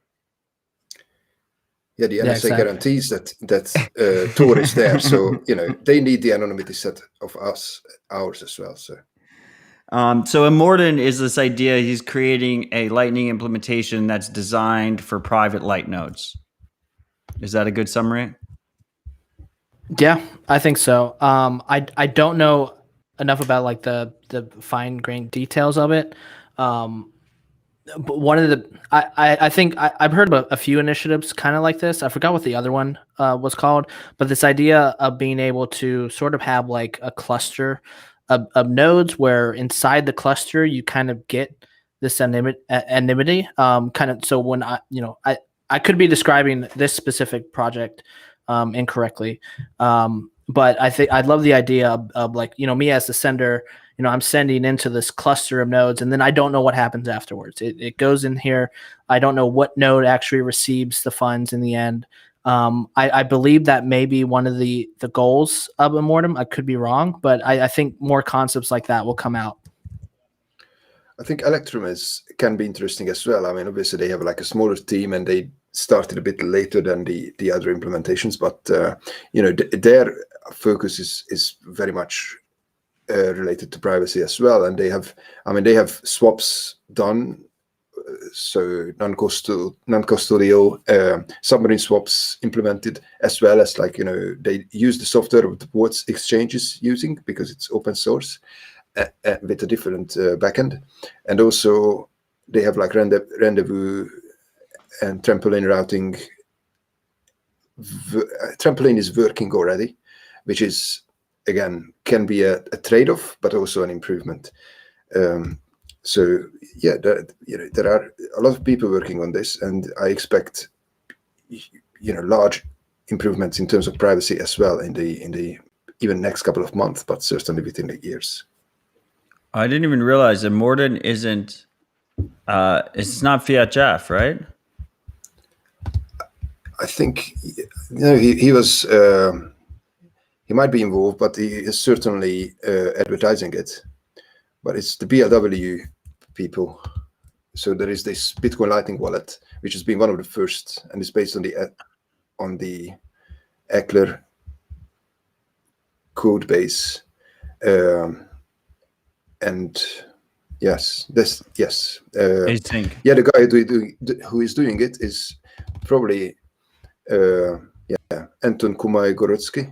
Yeah. Is that just is that a Fiat Jeff nim, or is that a different person? No, I mean on Twitter he has his own. I think on online dreaming. I think that's his. Dude's such a boss. Twitter I just assume he has like 4 very productive nims. Anything possible, but all my nims are way less productive. Yeah, online dreaming is his Twitter handle. It's a funny account, and I think they are from different kind of. At least if it's Fiat Jeff, he's pretending to be from different parts of the world, so doing very well. So we're an hour and a half in here. I think this conversation has been fantastic so far. Freaks, I feel like I don't need to remind you, since you are the ride or die, feel free to just post questions into the live chat, whether that's on Twitch, Twitter, or YouTube. I guess 6102 has just given up on the KYC, so he just messaged me on Keybase while we're going. He wants us to know that Moon requires Google Play services, which I just take for granted because I've been using Calyx OS now, so Micro G also works with it. Yes. But obviously, we'd prefer if our apps don't require Google Play services, even if we can use a open source alternative. It's better just not to have that dependency period. So, I mean, I want to jump back into privacy, but before we do, I think a really cool. I mean, it's cool might be the wrong word. A really interesting case study that's happening live right now in terms of private, quote unquote, cryptocurrency transactions is we have the largest ransomware attack ever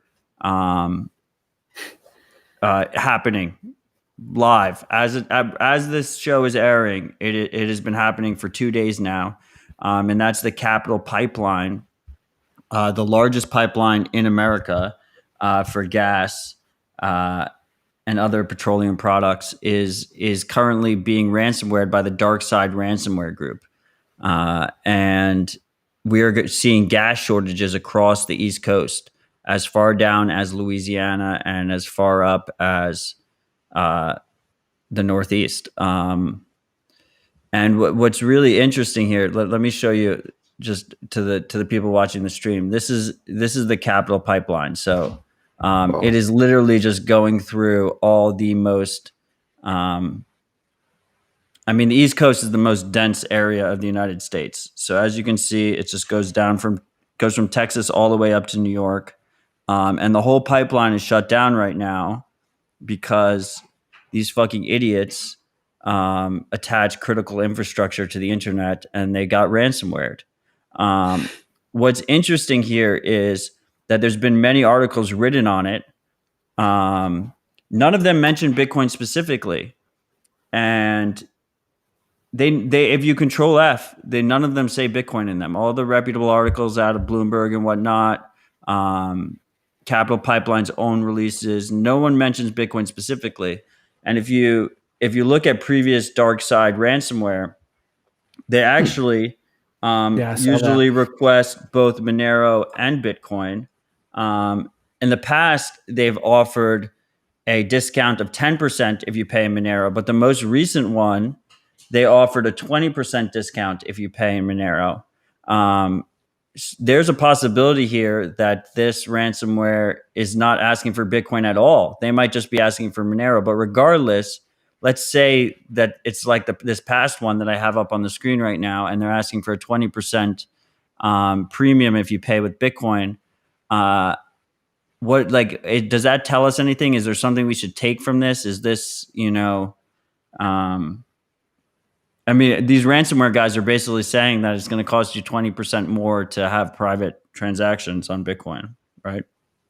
Well, why don't they just accept Lightning? I'm kidding. Good luck. Yeah. With only one mixed output, and they're going to have to do a loop add. No, I think I assume just because that 20% is just going to go into a shit ton of mixing. Yeah, and then probably into Monero. Yeah, that could. Yeah. No, that's crazy. This whole situation. I mean, at a certain point, like 30 million, maybe it's more, maybe it's less for this scenario. Dude, it's got to be way more, right? Like the last one was 30 million. This is the largest pipeline in fucking country. Like what do you think the ransomware request is? It's probably fucking a shit ton. I think in some scenarios, the attackers, their virus may not even know who they're like targeting. It could just be some guy was watching a YouTube stream and ended up downloading it and infecting the whole entire pipeline. So it could be a situation where the attackers don't even know that it was this big group. But the counter argument to me is if it was cheap, I think like the largest pipeline in America would be turned back on. They would just fucking pay the fucking thing, right? Yeah. And arguably, chain analytics companies could offer support and be like, just pay the Bitcoin and we'll try to track them. But I do agree. Like they at a certain point, just pay the damn thing. They probably don't want to set a terrible precedent though. So we have some person in the comments asking what was the 30 million for. This was from Krebs on Security, and it's based on the other largest ransomware attack that they're aware of. They requested $30 million, whether that was through Monero or Bitcoin, and it actually got negotiated down to 11 million. So there's a really good article by Krebs, which I will post in the chat. But if you go to krebsonsecurity.com, it'll be the most recent blog post. And he basically analyzes what we know from that previous ransomware. One thing that's interesting is I'm pretty sure DarkSide is on the sanctions list. So I wonder if they're not legally allowed to pay the ransom regardless of what the price is. That's a good point. It's very interesting watching this all play out. I mean, my co-host on Rabbit Hole Recap, and we're going to talk about this on Thursday, had a bent where he said maybe it's a false flag, but I think our infrastructure is so fucking vulnerable that it doesn't really surprise me that we have a whole pipeline down because of this shit. Like it doesn't. My immediate thought is incompetence, not false flag here. Yeah, what was the big one from last year? Wasn't there another huge one that it was like core infrastructure that got hacked in the US at least? We had like that water plant that they just caught it at like the last second. It wasn't even ransomware. They were just gonna like poison the water or something. Wasn't that what it was? That's better. At least it wasn't ransomware. I don't know. This whole thing is like pretty crazy just watching it unfold. And it's just interesting how you don't hear we don't know any of the specifics. They refuse to tell us any of the specifics. Yeah, here the question is that how reasonable it is to kind of be able to change the infrastructure. So what do they need? Is the data that valuable? That's the question. I mean, the time is probably, but the longer they go on, the worse it gets. There's gas stations without any gas right now, open arms, like across the East Coast, and it's just going to get worse. And like, how high could the ransom be? Like, just fucking. I guess you should just pay it. Like this is one of the interesting things about these ransomware groups is that they like work on like a web of trust system. Like they almost always will give you the decryption key. Yeah. If you pay, because if they don't, they know they're not going to get from the next person. I don't know. It's just a really interesting topic. Yeah. Do you think it's I mean, you mentioned that no articles are mentioned in Bitcoin. I mean, do you think it's, even if Bitcoin or Monero or whatever is the means of payment that they want, do you think it's maybe a good thing in this scenario that part isn't getting coverage, not just from the price perspective, but I mean, that's just more FUD that we have to try to tackle, or maybe it's not. So I don't know. What's your opinion on the fact that if it is Bitcoin that they're trying to accept, that it's not being publicized? So that's what's weird to me, right? Is because usually mainstream media, like, will take any chance they get to throw some FUD our way. So I feel like if they could FUD Bitcoin, they would FUD Bitcoin on it. And one interesting aspect of Monero is, and this is just like the current state of Bitcoin Twitter, and probably also just because I have such a large platform on Bitcoin Twitter, is that I wanted to talk about this on Twitter yesterday, but I just didn't really feel comfortable about it because I just knew I was going to get attacked from like every fucking side if I just even fucking mentioned it. So that's why I waited for an hour and a half into this show, because most of those people will not make it to this point. My thought is that this ransom is just completely in Monero. And one of the interesting things is the U.S. Marshal Service, who has been auctioning off Bitcoin this whole time, they will not auction off Monero. And the reason is because they think basically Monero usage is inherently criminal. It's only for privacy focused users. So allowing Monero back into the system is like seizing cocaine and then auctioning it off. So they won't auction off Monero, and I could see them being extra strict about paying ransoms in Monero versus Bitcoin. For the exact reason you said, because if they pay Bitcoin, then they can have a whole team there trying to trace it. Even though I think if you're a sophisticated actor, you can use Bitcoin privately not relatively easily, but easy enough. It'll cost them less than 20%, but it'll cost them a little bit extra money, but they can use it in a relatively private way if they're sophisticated and they're patient. I think maybe these large corporations would be more susceptible to paying it in Bitcoin rather than Monero, and maybe that's why we haven't heard anything. That like seems reasonable to me. Or maybe the premium that they're asking is like 30 or 40% this time, and they still offer the option. I did not know that about the Marshalls not selling, not auctioning off Monero. Do they actually burn it then, or they're hodlers? Well, I guess we wouldn't know. If they're hodlers, then They keep it for ransoms. I assume they keep them use it for this scenario. I assume they use it for all their like illegal activities. Yeah. Well, let's dip into that supply and save the East Coast. Yeah, I don't know. This is going to be an interesting thing to watch play out. I'm curious when we see more information. We will be talking about it on Rabbit Hole Recap. We will continue to talk about it on Citadel Dispatch as well. I'm curious if can you spin this just for the sake of argument?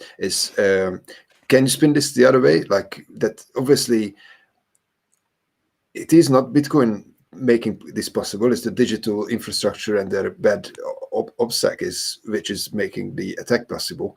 So actually having a private way to pay it, or I mean, I'm talking about just having Bitcoin available, but even speaking for Monero in that sense as well, that is small private, that it makes it possible to pay it.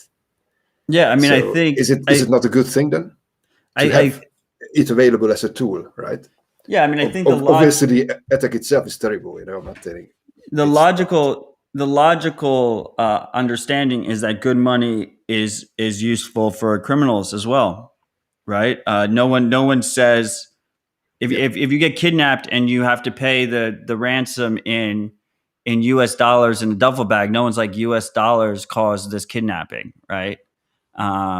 These are, if anything, the ransomware attacks that we've seen because you actually have a money that you can pay them off in. Historically, it's been Bitcoin. Make our systems more secure, right? Because they're exposing vulnerabilities that were already there. They just couldn't be monetized in the past, so they were secretly being used, right? Like they were secretly being used by enemy governments and enemy corporations and malicious individuals all together. And because there's an incentive to monetize those attacks, we're being made aware of how vulnerable our infrastructure really is. All that said, Open Arms, I don't really see the boomers in government going that logical route. I do see this being used as FUD fuel.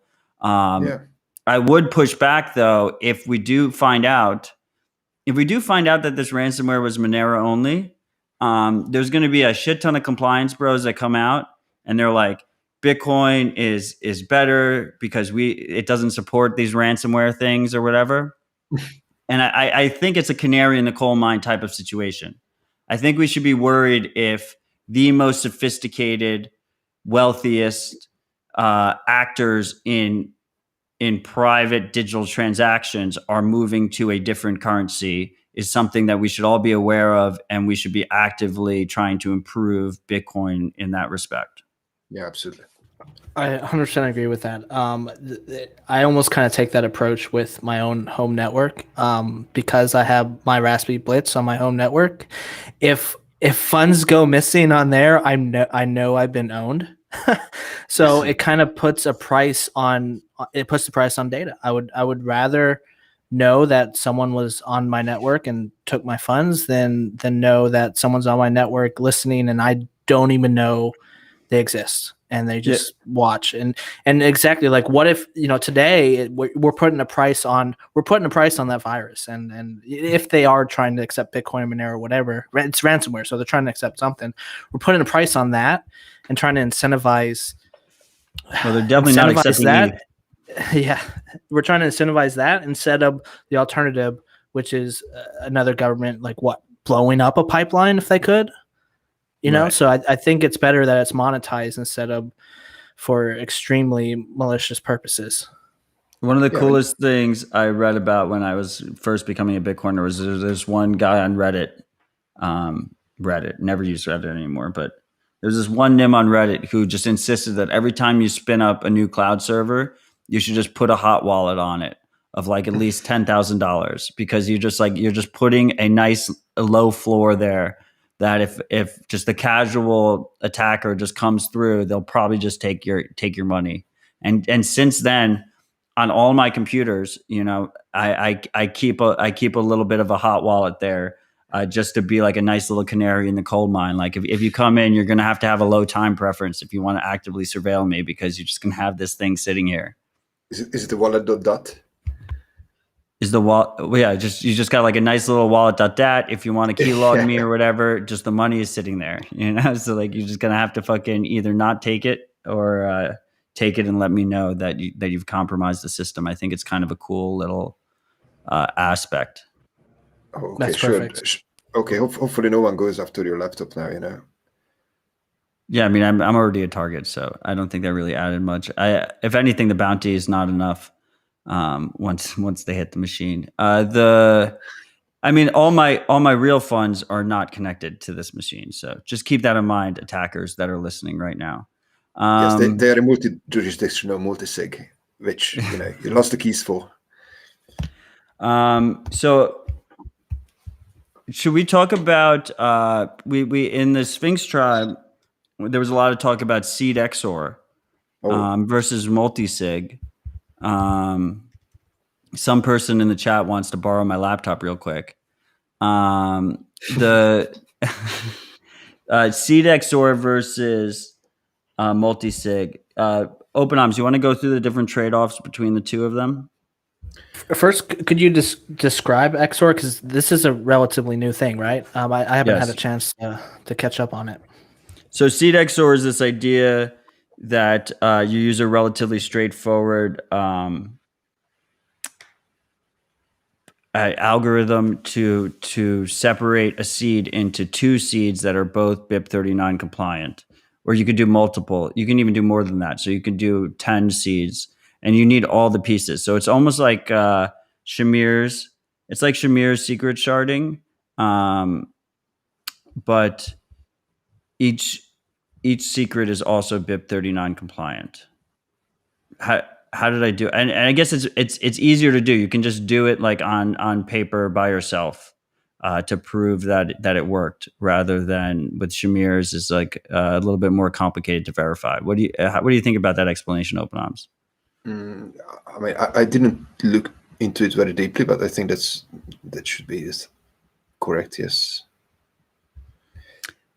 So with all that said, I'm not sure. Can you do that on paper? Yeah, he released. There is like a lookup table. Yeah. I was just looking at the GitHub. He released a lookup table, which is really fucking cool. And it's a little bit harder to verify the actual seed, right? You would have to do like verifiable dice rolls, whatnot, to begin with. But if you have a seed that you trust, actually turning it into seed XOR is a relatively easy process that you can do on your own. Yes. Verify on your own. Yeah. See, it's very elegant. So it's almost additive, like it almost can be additive to what your current setup is, basically. Yeah, it has the same negative as single sig or Shamir's, that you have to combine all your secrets onto the same device. In this case, it would be a cold card to sign, but the benefit over single sig is like, instead of having just a straight clear text, seed plate or something like that, a metal plate that has your seed, you'd have multiple of them, but there's no redundancy. So you have to have all the secrets, otherwise you're shit out of luck. like Yeah, I think, Shamir's. what is nice that it can be done retroactively. So you already have a seed, because otherwise there is no like practical difference with like using a good passphrase, right? I mean, in that case, you have two parts. You have the passphrase and you have the seed, and you combine them, you have the wallet. But with this one, I mean, first of all, you can use as many parts as you like, and also you can break down your seed, which is already existing. So you can destroy that one backup after you have obviously breaking down, have distributed into these XOR seeds and seed sorgs, and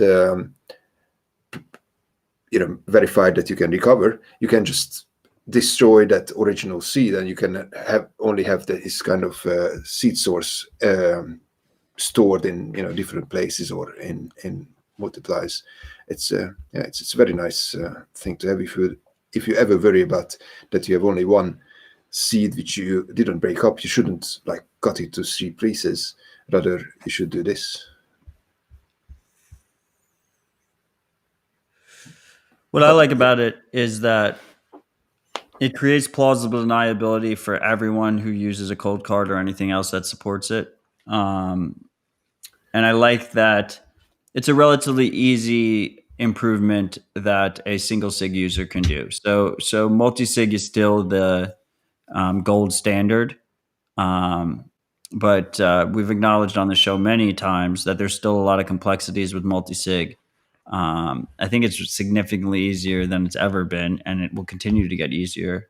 And I think a lot of those concerns are overblown, but it definitely is more complex. I mean, I don't know how many newcomers you guys have onboarded recently, but we definitely live in a little fucking bubble. Like it is. But I think multi-sig is rather for like governance purposes, like when you actually need to have 3 people controlling funds, and only 2 out of the 3 can make a transaction. That is a very good way to kind of govern like family funds or like a small company, or and obviously you can extend this to higher numbers, not infinite, but reasonably high.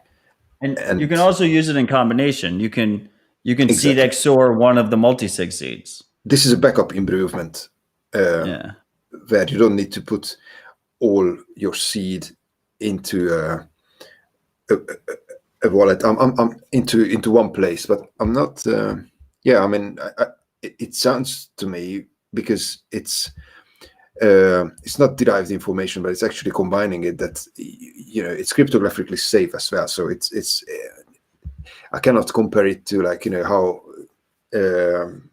compare it to like Shamir secret sharing, but I would think that it is comparable to that in kind of in terms of security. So if you have one plate, you have no chance of recovering the whole seed without the other one. So that is good. And in terms of redundancy, I mean, you can use alternate methods of backups and combine them to have redundant packages without using multi-sig, still with your single sig. But I mean, at least the schema I've been studying and like kind of writing down, that at least it uses a passphrase as well. So if you haven't used the passphrase, you cannot use that kind of thing. So the best thing is that you just have a seed which you haven't secured with a passphrase, and you feel uneasy. Well, you can use it in combination with passphrase too. Yes, you can do. But what I'm saying is that you don't need to move the funds to secure them more with this method. I think it's important. Yeah, I agree. But it's also important for the freaks to realize, like guys, the majority of the time, especially if you're not a public figure, your complexity is going to be what kills you. Yeah. More than an adversarial attacker. You need to document it very carefully and put it into the dead man switch. Yeah, which adds a privacy risk to that as well. You can have your own, but yes. Yeah. Well, just documenting things, backing up things is a privacy risk. but that you have to balance because you should back up things. I had someone message me individually. I just want the freaks to know, per the previous conversation, that I operate under the assumption that my device is already owned. Okay, guys. So there is no. If you want to attack my fucking computer, have at it. But just know that I'm already assuming that there's like 4 different attackers already on the device. So just operate under that assumption. Yeah, wipe it regularly. That's best advice. So what should we talk about next, guys? Good question. Yeah, I kind of wanted to highlight, at least in this scenario, I watched the price action for a while on the show, and I think this is the closest I've ever seen the parity between BISC and what's the other issue? Coinbase. Yeah, we have the Evil Empire on top. To those watching the video stream, that's Coinbase, which is the most volume exchange still to date, most volume spot exchange, and then we have the good guys underneath, which is BISC. But it's USD BISC, right? So I would think it's probably have more liquidity in euro. Maybe, but then it would be 2 different currencies displayed, so it's just not clean. No, just pointing that out that there's a lot of there are multiple currencies happening, and they have completely different kind of order books. Yeah, I mean the real volume's happening on the Monero Bitcoin order book on BISC, but that would be really confusing if I displayed that. Yeah, it's like 80% of their volume is the Monero Bitcoin order book. Wow. Okay. Which is why they have a fork happening right now, and it's like they have their own Bcash happening. It's just a principle fork, isn't it? It's like they are not forking the code; they need to build up completely new from to be based on Monero, right? This have a new project, is that it? Yeah. I don't know exactly. It is definitely a principle for it, because if the goal is to just create a platform for Bitcoin Monero swaps, then I don't know why you'd use the BISC code base. Like the BISC code base is designed in a way to handle fiat trades. And I feel like you can do it more streamlined if you didn't want to handle fiat trades, but not my fight, and I will not be fighting that. You want to talk about Taproot? Are you guys optimistic on Taproot? We have a new difficulty adjustment about to happen. Is it going to get activated in the next difficulty adjustment? No. What are we at? 55% now? Less than that. It's like 30 something. It's taproot.watch.com. Yes, 35. Yes. Well, taproot.watch. Okay, the whole block, the whole 2-week period is at 35, but we had some recent adjustments, recent people signaling. I think pull-in wasn't fully signaling at first, and now they are. So the current total is 54.35%. Right. So going into the next block, we'll have that, or maybe a little bit better if people, or sorry, not next block, the next unless the pools decide to fuck with us. Which did last time. Yeah, didn't BTC? Yeah, BTC.com is at 1 signaled block out of 142. What's up with that?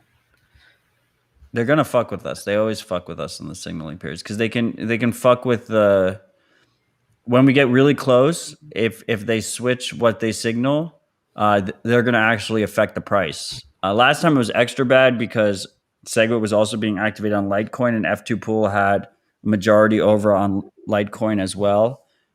So they were changing their signaling on both and affecting the prices of both as they got closer to activation. So I would behoove everyone to expect that we're going to see, them fucking around with us as we get closer. The incentive becomes more and more. Francis of Bull Bitcoin, he made a very interesting point that there's no one remembers the guys who signaled in between. Like everyone remembers the first guys to signal and the last guys to signal when the activation is like really fucking tight. So the incentive in the middle is kind of it's just not as strong. So I do expect fuck arounds to happen. Do you think, like, especially with Binance, going on Twitter and saying, "Hey guys, should we signal?" and that kind of bullshit? Do you think they're trying to save the day at the end and say, "Yes, guys, we're the Yep. reason," kind of a publicity stunt? I think if you use Binance as your pool, you're not a real Bitcoin miner. But all I can say is we have all these proof of stake currencies coming out that are going to have KYC regulated fucking cuck exchanges as their main security providers of the network. So they can have fun staying poor with that. Like, that's not going to be a pleasant thing. At least Binance is, what is Binance percentage right now? They're like fucking nothing. 0%. 10.34% Binance pool. Which is, if it was proof of stake, Binance would be significantly higher than that. Yeah, I'm kind of surprised. Coinbase. I didn't even know they were a Bitcoin pool until Taproot. Honestly, I think it's relatively recent. So Anthony, me and you, we kind of like flirted on Twitter about it. I called you out on the show a bunch of times. You want to talk about Lightning Pool and the rates that they're offering and how that affects with fee market and whatnot? Yeah, absolutely. I've been playing around for a little bit. I'm not like a super pro at it, but one of the things, when Pool originally launched, and I've been watching the charts. There's a Twitter handle. I think it's just Lightning Pool, an unofficial Twitter. We were seeing rates anywhere between 3% to all the way to like 20. I think some extreme cases even above that. And as of recently, I joined in and I got like a few like 10 to 15% rates, which were pretty good. I was able to lease channels for about that much. What ended up happening to me was that we got into that situation where we were losing hash rate in China, and the difficulty was just way too high to be able to support a transaction. So we got high fee rates, and I ended up doing the math, and the channels that I leased, if I were to close, because right now in the Lightning Pool, you lease channels for 2 weeks total, which is kind of funny that it lines up with the difficulty adjustment, right? So you could end up doing your cost basis and saying, okay, cool, the transaction fees are just a few sats per byte right now. It's not going to cost me that much to do an on-chain transaction. So let me do my calculations to come out to, okay, a 6% lease sounds good to me. And so you open up your lease, you sell them, someone buys them, and then now the new difficulty, your 2 weeks are up, a new difficulty has sprung, and all of a sudden it now costs you a whole lot more to do to close your channel, because so you lease the channel, now it's time to close it. Otherwise, that peer, if you keep that channel open, that peer is essentially getting, every day past 14, they're essentially getting a free channel that you as the leaser pay the transaction fee for. You are locking up the funds with them, and to close out the channel, you are the leaser is the one to pay the closing transaction fee costs. So in total, there are about 3 on-chain transactions you have to do as a leaser. Brutal. It sucks. It's terrible. They say that they're going to try to fix it so you can try to close into a Lightning Pool. So essentially, to be a leaser, you have to make an on-chain transaction to a Lightning Pool account, which is basically a multi-sig, a 2-2 multi-sig with Lightning Labs that expires after whatever. You can set your own expiration date of when you want it to expire. So if Lightning Labs were to go away after a few weeks, you could recover your funds. So it's a 2-2 fallback to your own private key. So you move funds into that pool account.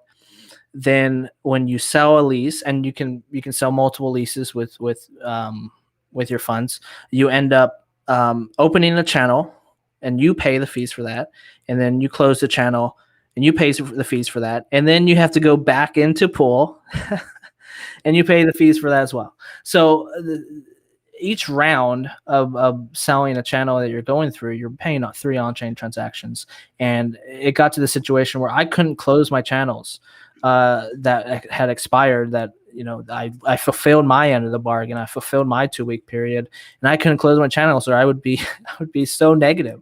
We were seeing like $10 or $15 on-chain fees. I forgot how many cents that was. Yeah, there was no way I was going to do that. And then when I say 6 to 10% or whatever for a lease, what I mean is if that were annualized. If I had that channel open, what you mean for is it's bullshit. What I mean is, yes, you're not actually. You're getting 6% APR for a 2-week period. So whatever that comes down to, what, like 0.12%? Why is it 2 weeks? 2 weeks seems way too short. Like, aren't we supposed to lower our time preference? Yeah. Lightning Pool, it's technically Lightning Pool supports being able to do a variety of different lease times. But in order to have a better auctioning, I guess, what am I trying to say? To have more people, have a bigger order book, or more offers, right?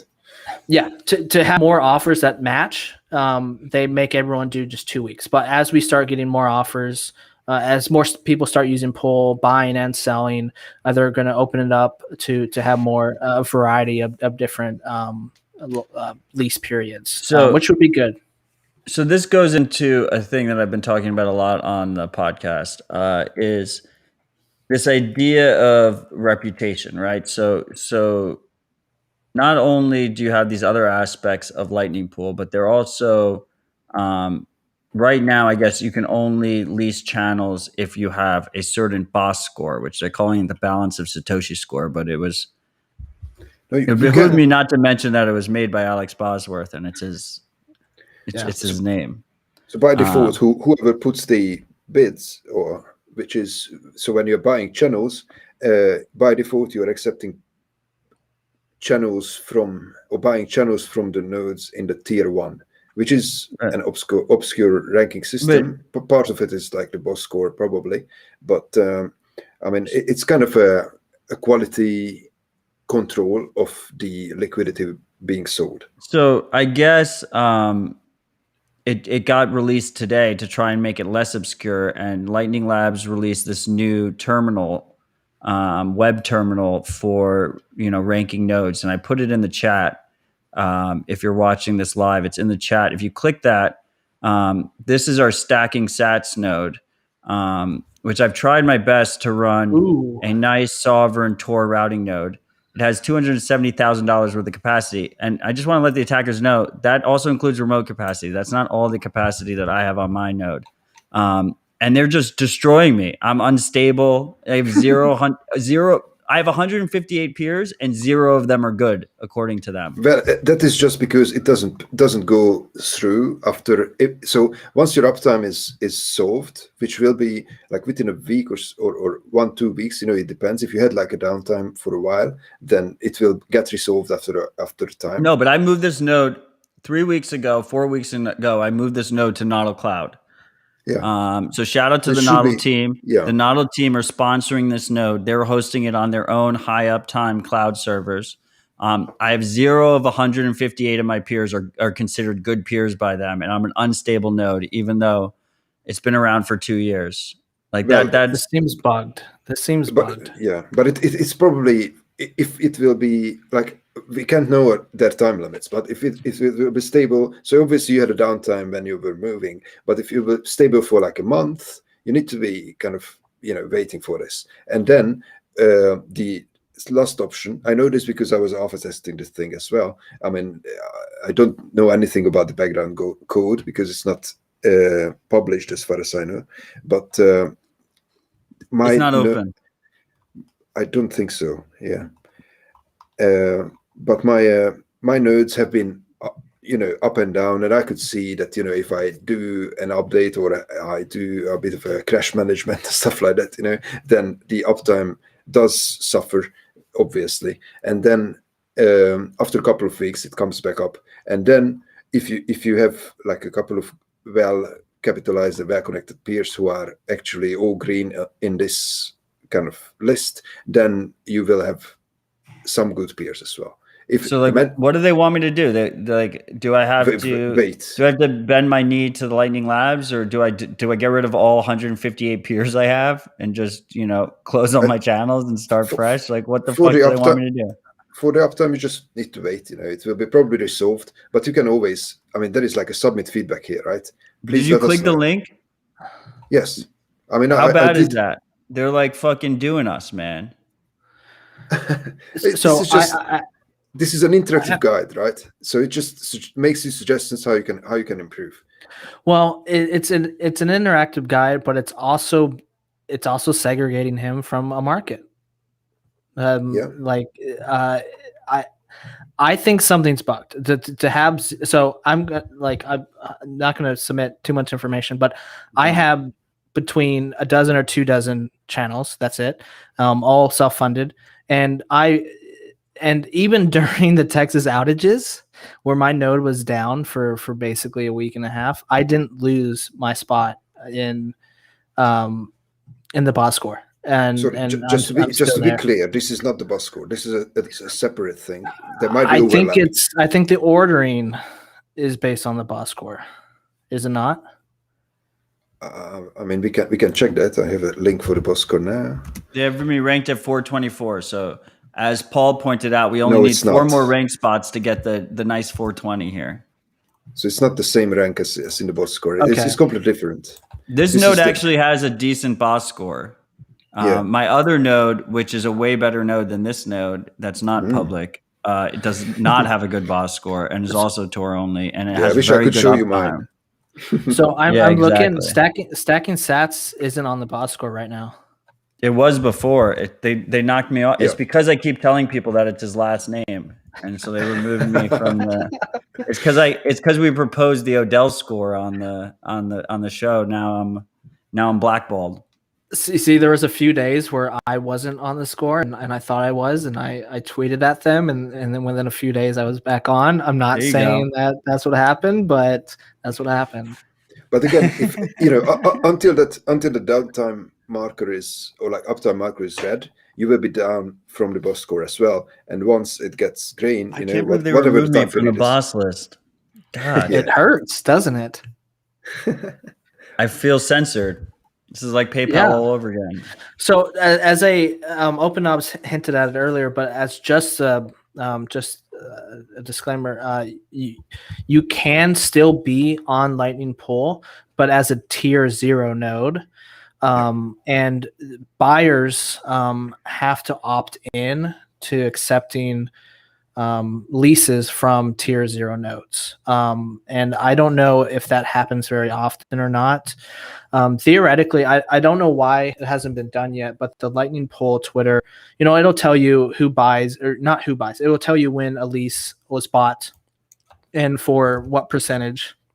But what it doesn't tell you is who bought and who sold.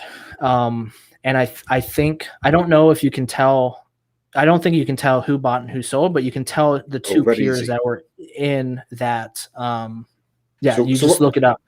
But once the channel is confirmed, you just take that TX ID, put it into 1ml.com, and it will spit it out the peers. Yeah. Well, what I don't know is if you could figure this out very easily, like you said, but I want to know how many tier 0 leases are being bought, if at all. It's possible that it's not really. I mean, there are not that many matches at all. Yeah, there are not that many matches at all, right? So. And occasionally I see leases being bought and where it's like, oh, cool, this channel was sold for 300 Satoshis. And I'm like, are you fucking serious? On-chain fees are $15 or whatever right now. Like they paid $15 and they got 300 sats out of that, which will go away, which is already gone before they even, as they open that channel. and spend that on-chain transaction, that 300 sats is in the negative. Yeah, I mean, it's only good to kind of put, if you have funds to deploy to the Lightning Network, then it's probably a good idea to kind of put it where it is asked for or where it is needed. So in the hope that it will generate some routing fees. And for that reason, I wouldn't even close it, because, I never open a Lightning channel which I would only want to keep open for like 2 weeks, I mean, unless it's like, goes offline or there is some shenanigans. But yeah, so it's just kind of a pointer where channels could be opened. That's how I look at it. It's not generating. I mean, it did generate some income for me, but I never closed those channels. So again, that is still coming. That cost. Yeah, because when you close those channels, the fee will be taken from you, right? So at that point, you have to do a cost analysis. Do I think keeping this channel open with this peer will get me routing funds, or should I just close it? Plus, on top of that, for closing a 2-week channel, am I going to get a negative score on the BOS score? Is that one of the metrics used? I know they said that one of the metrics used is if you close during a high fee rate environment, that's a negative a score, not a negative score. It hurts your score at least a little bit. So at that point, why would you're almost joining a pool and then closing 2 weeks. I would think that just hurts your score. Which is another thing. Like, this sucks. Why are we worried about scores? It sucks that to be part of the market, we're worried about these scores. Yeah, I do feel that the very different approach of the Sea Lightning team and this kind of duo funding channel initiative does eat into this model a lot. And I mean, I will be very curious to see that who. It probably clear if they are, if it's easy or like feasible for them to technically implement it, then they would be probably much quicker to do dual funded channels than LND will be. We'll see how it goes. I'm very curious about it, because obviously they are, for the profit generating services. And also, pool does take like what is it, a 10 bip or 1,000 sets per million. It can go up to 25% of what you're selling. So, like if I'm doing a 10 lease channel and it's currently set at Lightning Pool takes 25% off of that, then I'm essentially just getting 8%, or sorry, 7.5%, and Lightning Labs takes the other 25%. Isn't they have the fixed fee of 1,000 per million, like 1,000 sets per million? So basically 1,000 ppm. It varies, I think. Is it? Okay. I mean, when I last looked at it, it wasn't, but then it could have changed. Anyway, they do a significant cut on that for sure. Yeah. What I do like about Pool, though, is that at least it keeps some accountability to the people that are selling channels through like other means. So like Bit Refills, Thor, they sell channels. Alan Big sells channels on their own. They have for a while. Even Alex Bosworth, he sells channels on y'all's. It at least holds some kind of accountability metric and some sort of, it's not a completely free market because not everyone can participate, or at least participate to the fullest, at least at a default level. But at least has some accountability, some marketplace. And what we've seen is that over the last few weeks, it has sort of trended to 6%. So we're seeing those kind of rates currently. I always look at the Lightning Pool's Twitter account every now and then to kind of see what it's at. And right now it's about 6%. And honestly, I have some orders and I'm like, I'm not going down to 6% and having to pay all these on-chain fees or whatever. So I have some really high fee or some really high rate, and if someone's willing to pay for it, great. Otherwise, the shitty thing is my account with Lightning Labs expires in 3 weeks. So at the end of 3 weeks, I have to do more on-chain transactions if I don't sell these leases. It's just on-chain transaction after on-chain transaction. It sucks. I do agree. C Lightning's implementation of doing dual funding will be great, and hopefully alleviate some of that. Yeah, and you were right. I was just checking on the Lightning Labs documentation, pool documentation, that the fees will range from 5 to 25 basis points per user. So it's 500 to 2,500 per million, depending on the liquidity purchased. I wonder if it's lower. Is it higher if it's a low liquidity, or is it? Yeah, it's difficult. It's a good question. And is it higher if you go for a high rate yourself, or Yeah, or is it lower if you're only selling for 3%? Do they still take the same basis points? That's a good question.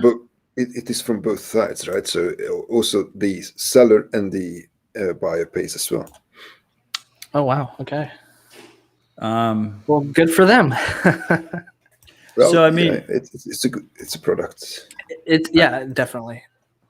I have a couple of things to add here. I mean, first of all, obviously Lightning Pool is very new, so we should cut them some credit, Of course. cut them some slack. It's an awesome service. Yes, I do really like it, but it's in an experimental phase, it feels. It's First good that off, it's around, definitely. Which is alpha. So first off, I just became aware that to us, when we see the overlay chat is working as designed, but going out to the different streaming services, if you were watching this live, for whatever reason, Restream is fucking it up. So you guys don't see the chat from the other streaming services on your screen. I'm going to leave it as it is because I'm pretty sure once I download this video after the fact, it will still keep the overlay chat. So that's why it looks like on the right side of your screen, just like empty. It's really filled with chat for us, and it's just we're beholden to this centralized service that provides this streaming capability to us. So that's why it is empty on your screen. As far as Lightning Pool goes, I think it goes further than that. I think it's really hard for a Lightning node operator to comprehend what their future on-chain fee burden is. It's a very difficult thing to calculate or even just account for in your head. Like, you don't have to calculate it perfectly, but just this idea, like, I'm supposed to account in my head what my future on-chain fee burden is going to be, or what my on-chain fee burden is in general, when I don't know what the fees are going to be in the future. And it's something that I think we're just going to constantly be up against. It's just there's no real easy way to conceptualize that. Would you guys agree? Yeah, it could be almost like a prediction market as well. Yeah, I kind of got burned. The last difficulty adjustment, I had a forced closure just due to an unresolved HTLC. And boom, like, $15. I forgot what the stats were at the time. I just remember thinking, fuck, that's $15 or so that I paid because essentially a bug, right?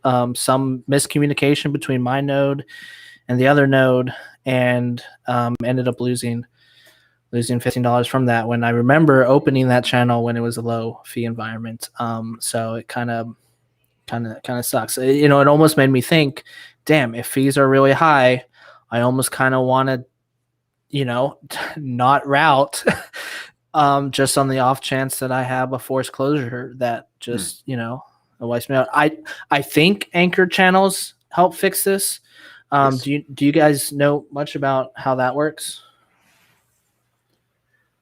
So there is this fee negotiation about the closure, but first of all, anchor commitments only work for the cooperative case, so it doesn't help the problem you just described. The forced close fee is basically, that's when there is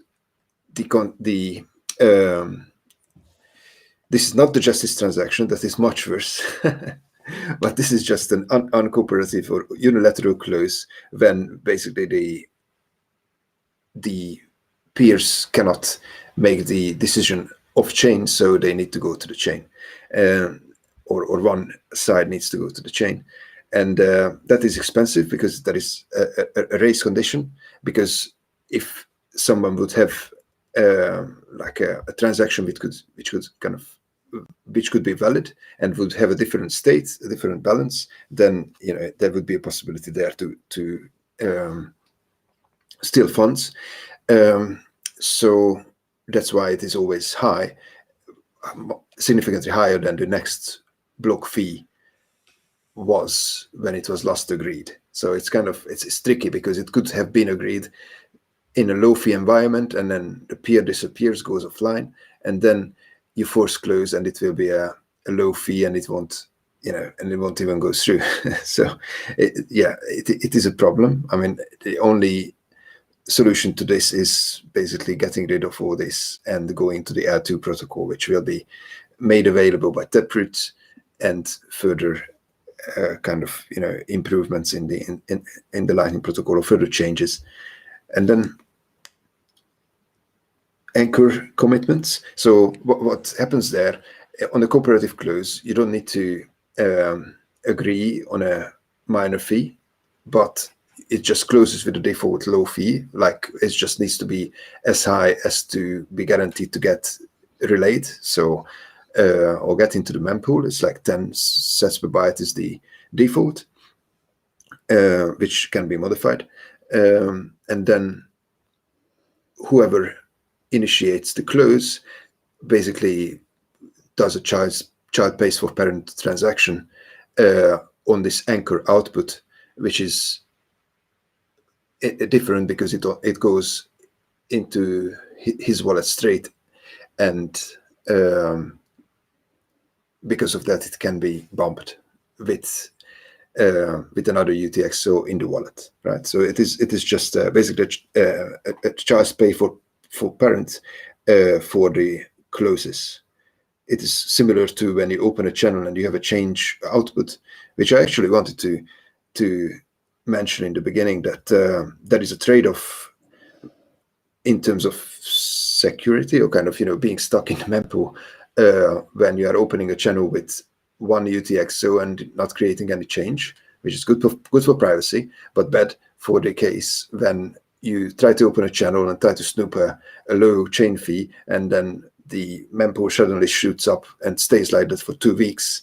Then your channel will be stuck, and you will end up force closing it, because after 2 weeks the other peer forgets about it and it will never come online. So for that reason, it's good to have like a change output for the opens, and then you can do this fee bumping, or more technically it's called a child space for parent transaction.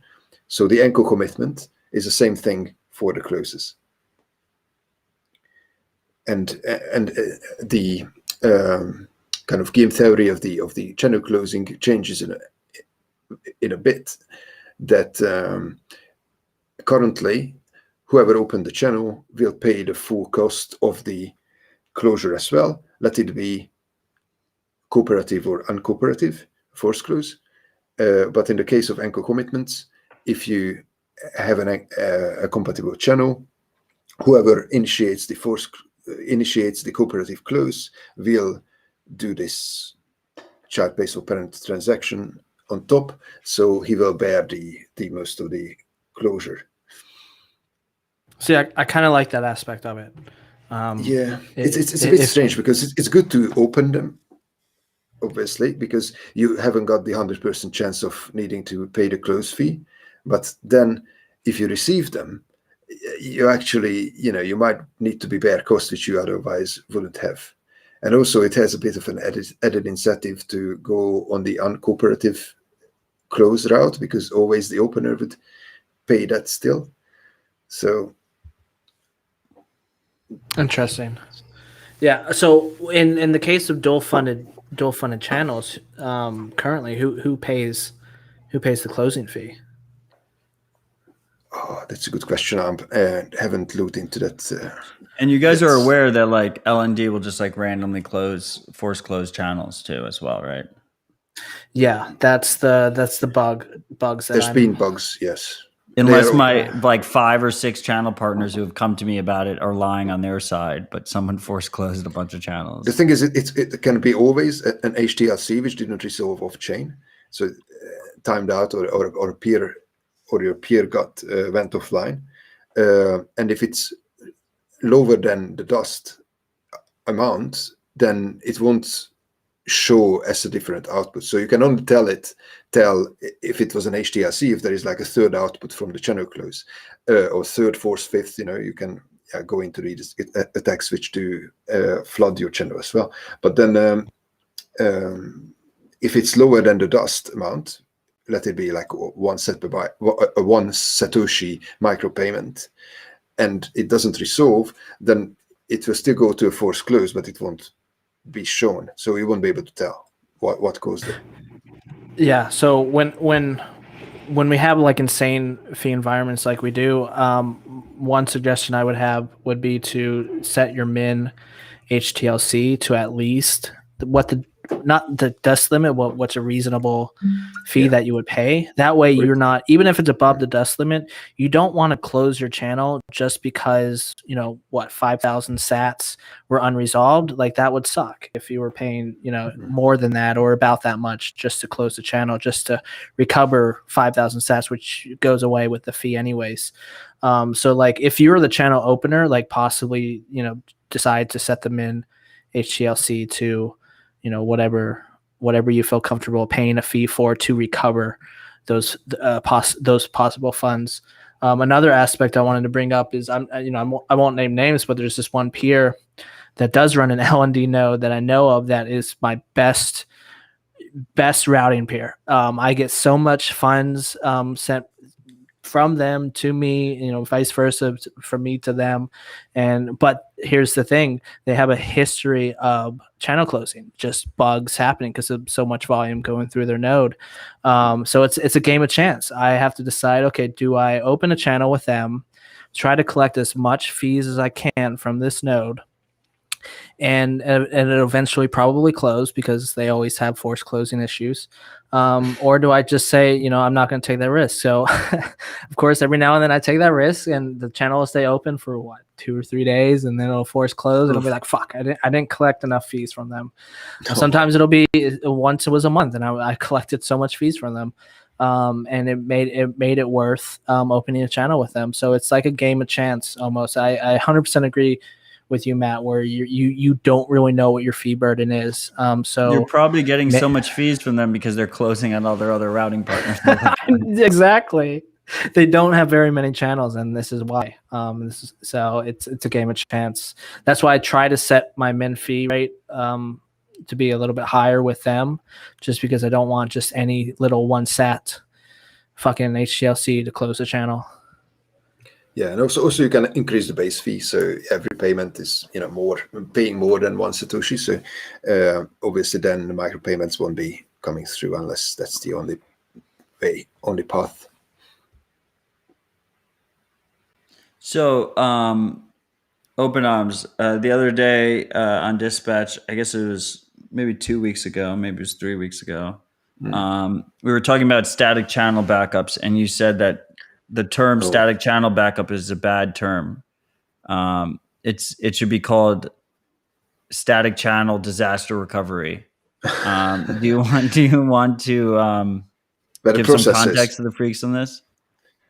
Yeah, well, the process is disaster recovery rather than channel backup, because there are different things here. So you have a couple of information about your routing node. First of all, the seed, which does encode the on-chain funds in like C Lightning is can be BIP39 compatible even, but LND has its own seed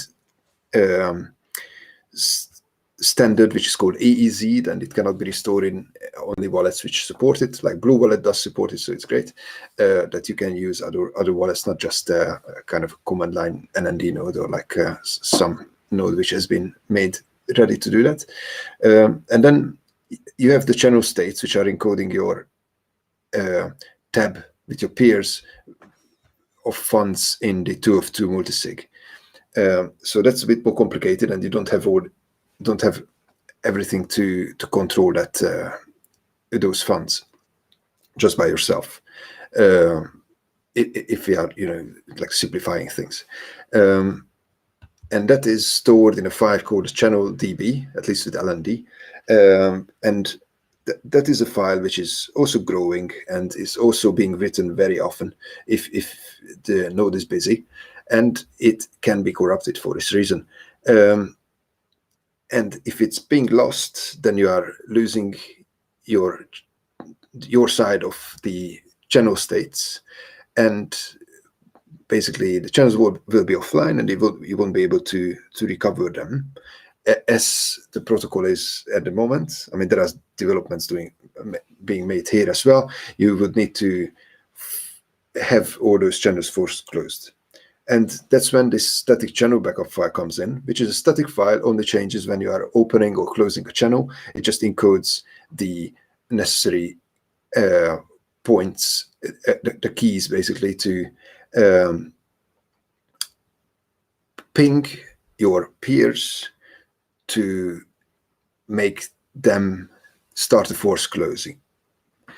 So it's not you who are doing the force close, but your peer. So as a consequence, if your peers are offline, then the funds are stuck. The good thing is, if they come online in the future, you can do this recovery procedure again and again, anytime you like, until you have all the funds back after the force close back into the back into your on-chain wallet. So it can incur a huge cost. If, for example, think of like $300 Raspberry Pi setup, and you have like 30 channels in there. In a busier time in the mempool, it can be easily the multipliers of the $300 what it costs to close like 30, 40, 100 channels. But it's even worse than that. I mean, you made a good point that I never really thought about, and this is why dispatch, I think, is so important, is because no one really talks about this shit. Is when you do that SCB, when you do that static channel disaster recovery mode, your channel partners can, if they're running a custom client, they can notice you're doing that, and they can just take advantage of that situation to broadcast an old state and take your money, right? Well, I mean, that is stopped by the existence of watchtowers. Right, because everyone's using watchtowers. I mean, I do use watchtowers, multiple watchtowers, but of course, obviously it cannot be said everyone is, but you are risking, right? So if you are trying to cheat, then you are risking the whole content of the channel, not only your side, not only the other peers' side of the funds. So it's a gamble, and you would need to be having like a modified client to look for these things, because there is a protocol which does say that which does work in C-Lightning as well. However, although they don't have this kind of static channel backup setup, so they don't even have this file, but they only trust. I mean, not so their setup is that if you have an old copy of your channel database, then you can, in this disaster situation, still attempt recovering, but then you need to trust that your peers are supporting this kind of protocol, where they won't just penalize you for publishing an old state, but they would initiate a force close instead. And that is true for most of the peers, or most of the channels which have been opened like after last November. So yeah, the automatic, the way it is built in, the cheating is not like facilitated, at least. One of the things I wanted to highlight, I believe we sent that link out to you guys, node-recovery.com. Yeah, that's fantastic. one of the things that came out recently from Oliver from Lightning Labs, he actually came up with this process of so what OpenOps described of like, okay, you have a long lost peer, they went offline. You can't recover your funds with your static channel backup because there's no one to initiate that forced closure. One of the things Oliver came up with is a process to essentially kind of match long lost peers together. So, you know, if I went offline for a long time and I only have my seed left, and OpenOps went offline for a long time and he only has this seed left, and there's no one to use the static channel backup to initiate that process, we can go through this node recovery process, submit our information to Oliver. So it's not a, you know, we're trusting him with privacy, but we lost our funds, right? We're trying to recover them back. So he'll eventually match up the two peers together if they both submit their, you know, their node ID, and he can initiate a process to be able to recover the funds offline with those two, with each peer having their own, bringing their seed to the table and trying to recover the funds. So, I think that came out just this month, and it's a cool little process to. And so far, he said he recently helped someone recover 31 Lightning channels through this way, which is amazing.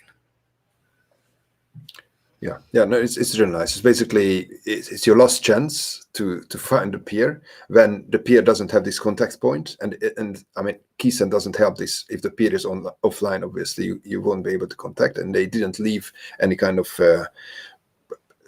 telegram or email or whatever. But you can still hope that they would pick up on this message, or I mean, no, they would come here and advertise that they have a problem, and then you would come as well, and Oliver matches. It's really nice of him. But it's indeed saving a lot of locked funds from these two of the multi-sigs, right? Yeah, exactly. One of the things we touched on L2 recently. It's an alternative to this LN penalty mechanism that we described, where we can publish an outdated state, and we have this process, whether it's a Watchtower or myself, we can punish the other peer uploading or publishing an outdated state. With L2, it's interesting that kind of goes away. If someone were to publish an outdated state, the L2 protocol has this, and I'm saying L2 as ELTOO, so it's not L2 like the letter L. It's kind of confusing, but this protocol states that you can, instead of having this forced closure scenario where someone loses all of their funds, which I think historically, if we're being honest, I don't think a lot of the forced closures publishing an outdated state, I don't think a lot of them are malicious. I think it's just accidental, or something screwed up. I don't know. Even if your disk went out of sync and you accidentally publish a bad state, you essentially lose all your funds in that channel. Because the other peer will see that and say, "Oh no, hell no," and they'll punish you for it. With L2, that kind of goes away. If someone were to publish an outdated state, per the protocol, it has this mechanism where you can basically attach the rest of the state to as the output. Spending the output of the closing transaction, you can basically recover to the correct state from there. So I'm not going to say it incentivizes people to publish outdated states if their peer went offline, but it kind of incentivizes people to publish outdated states if their peers go offline, because there's no penalty to them. The worst case scenario, the peer comes back online, or a Watchtower comes into place and puts, makes a on-chain transaction, making the outputs what they should be. Mm. And yes, that will be great. But just another comment on this and the lack of Watchtowers. For example, let's say that you have done that great node we have suggested to put like half a Bitcoin into one big channel and then just use it to pay very privately. It's a very nice thing that your node crashes and you need to use the static channel backup for a force close. There is no previous, if you only paid from that node and there has been only one channel, so there was no routing and balances shifting around. If you only paid out from the channel, there is no previous state where you had less money. So basically, even if the peer would attempt to put a previous state, it couldn't cheat you out of money. So in that case, watchtowers are not necessary. Yeah, that's true. Yeah, no, I always tell people that I'm not running a watchtower. So go ahead and try to punish me if I go offline. Just go ahead. Just try Likewise. It will be, you know, I'll just, it will be in my favor if you were trying to publish an outdated state. And I actually am running a watchtower, so I just wanted to make that clear. So there's kind of like, you know, not saying don't tell people you're running a watchtower or not, but if you are running a watchtower and you want to act like you're not, you know, it'd be in your interest to have the other peer try to force close. Not that that's the, you know, not saying to do that. Don't try to steal funds from people, but it kind of punishes bad actors. And I do I'm feel I'm all like for that.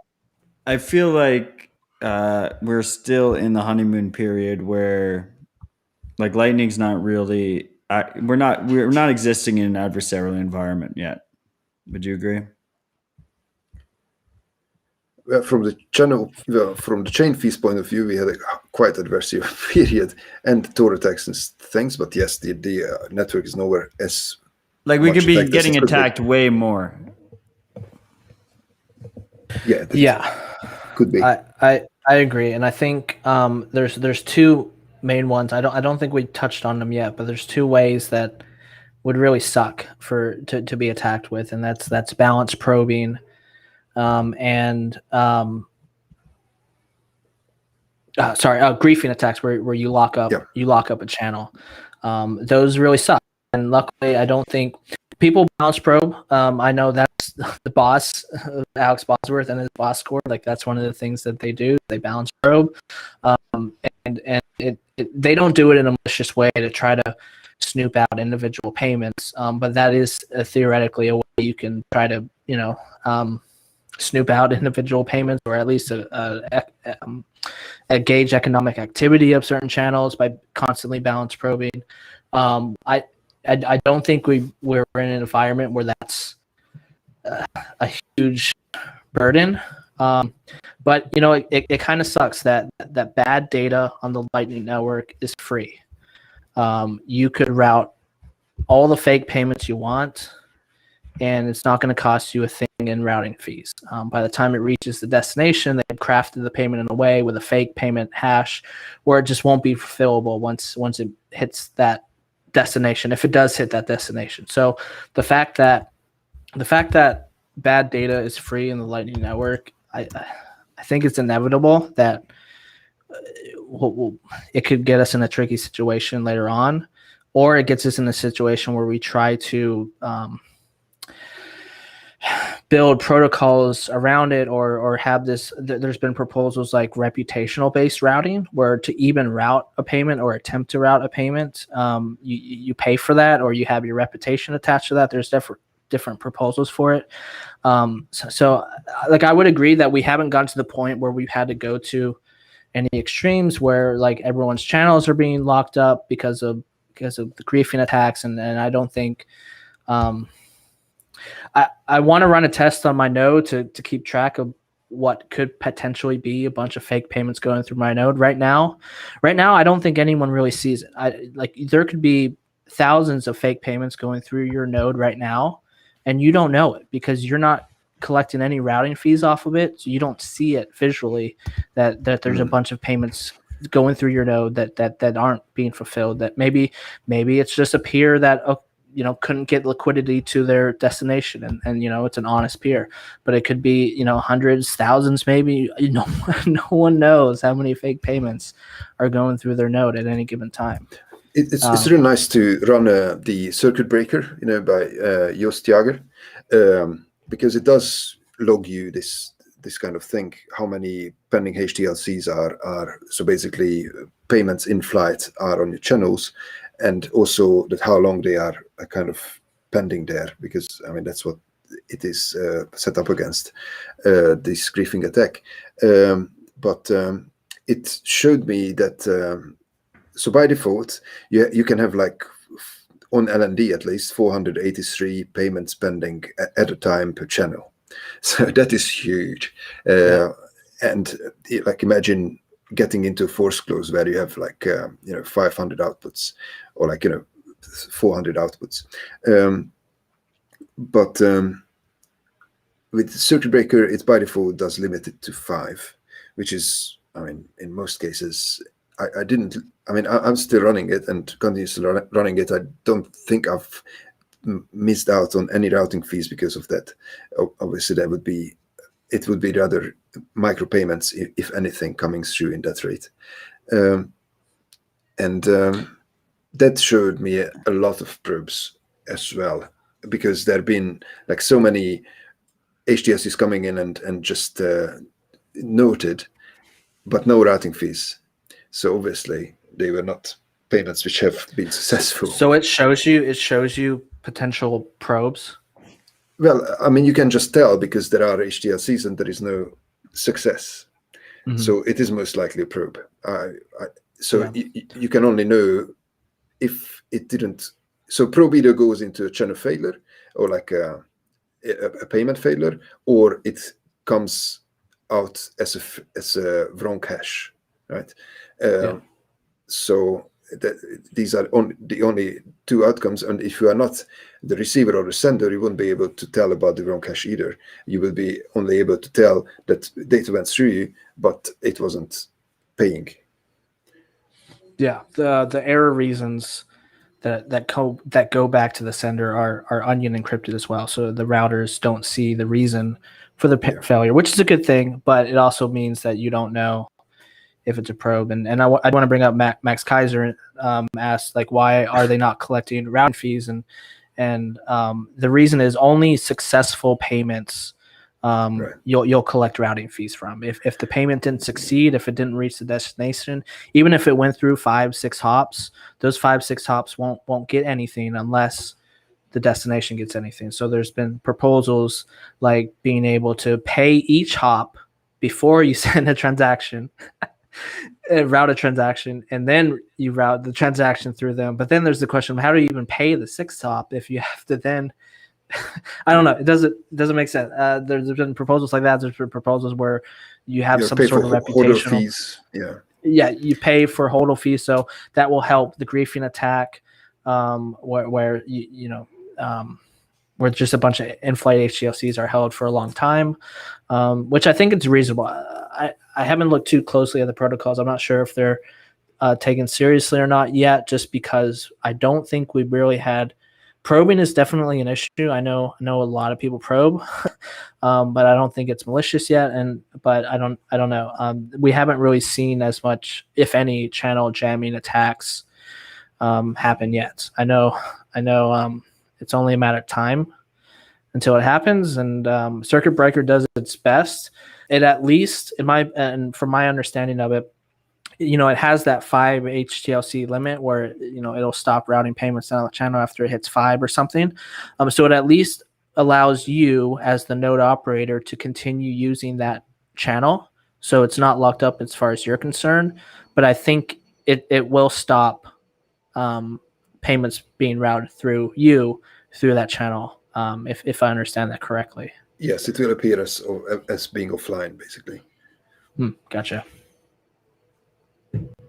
So yeah, I back to Matt's point. I don't think we've gotten to the point where we are operating in an adversarial network. I think for the most part, people are being honest, even when there's been like the occasional forced closures from an outdated state. I don't really think that's been malicious yet. I think it's accidental. Yeah. And I'm grateful that we're not in an adversarial environment yet.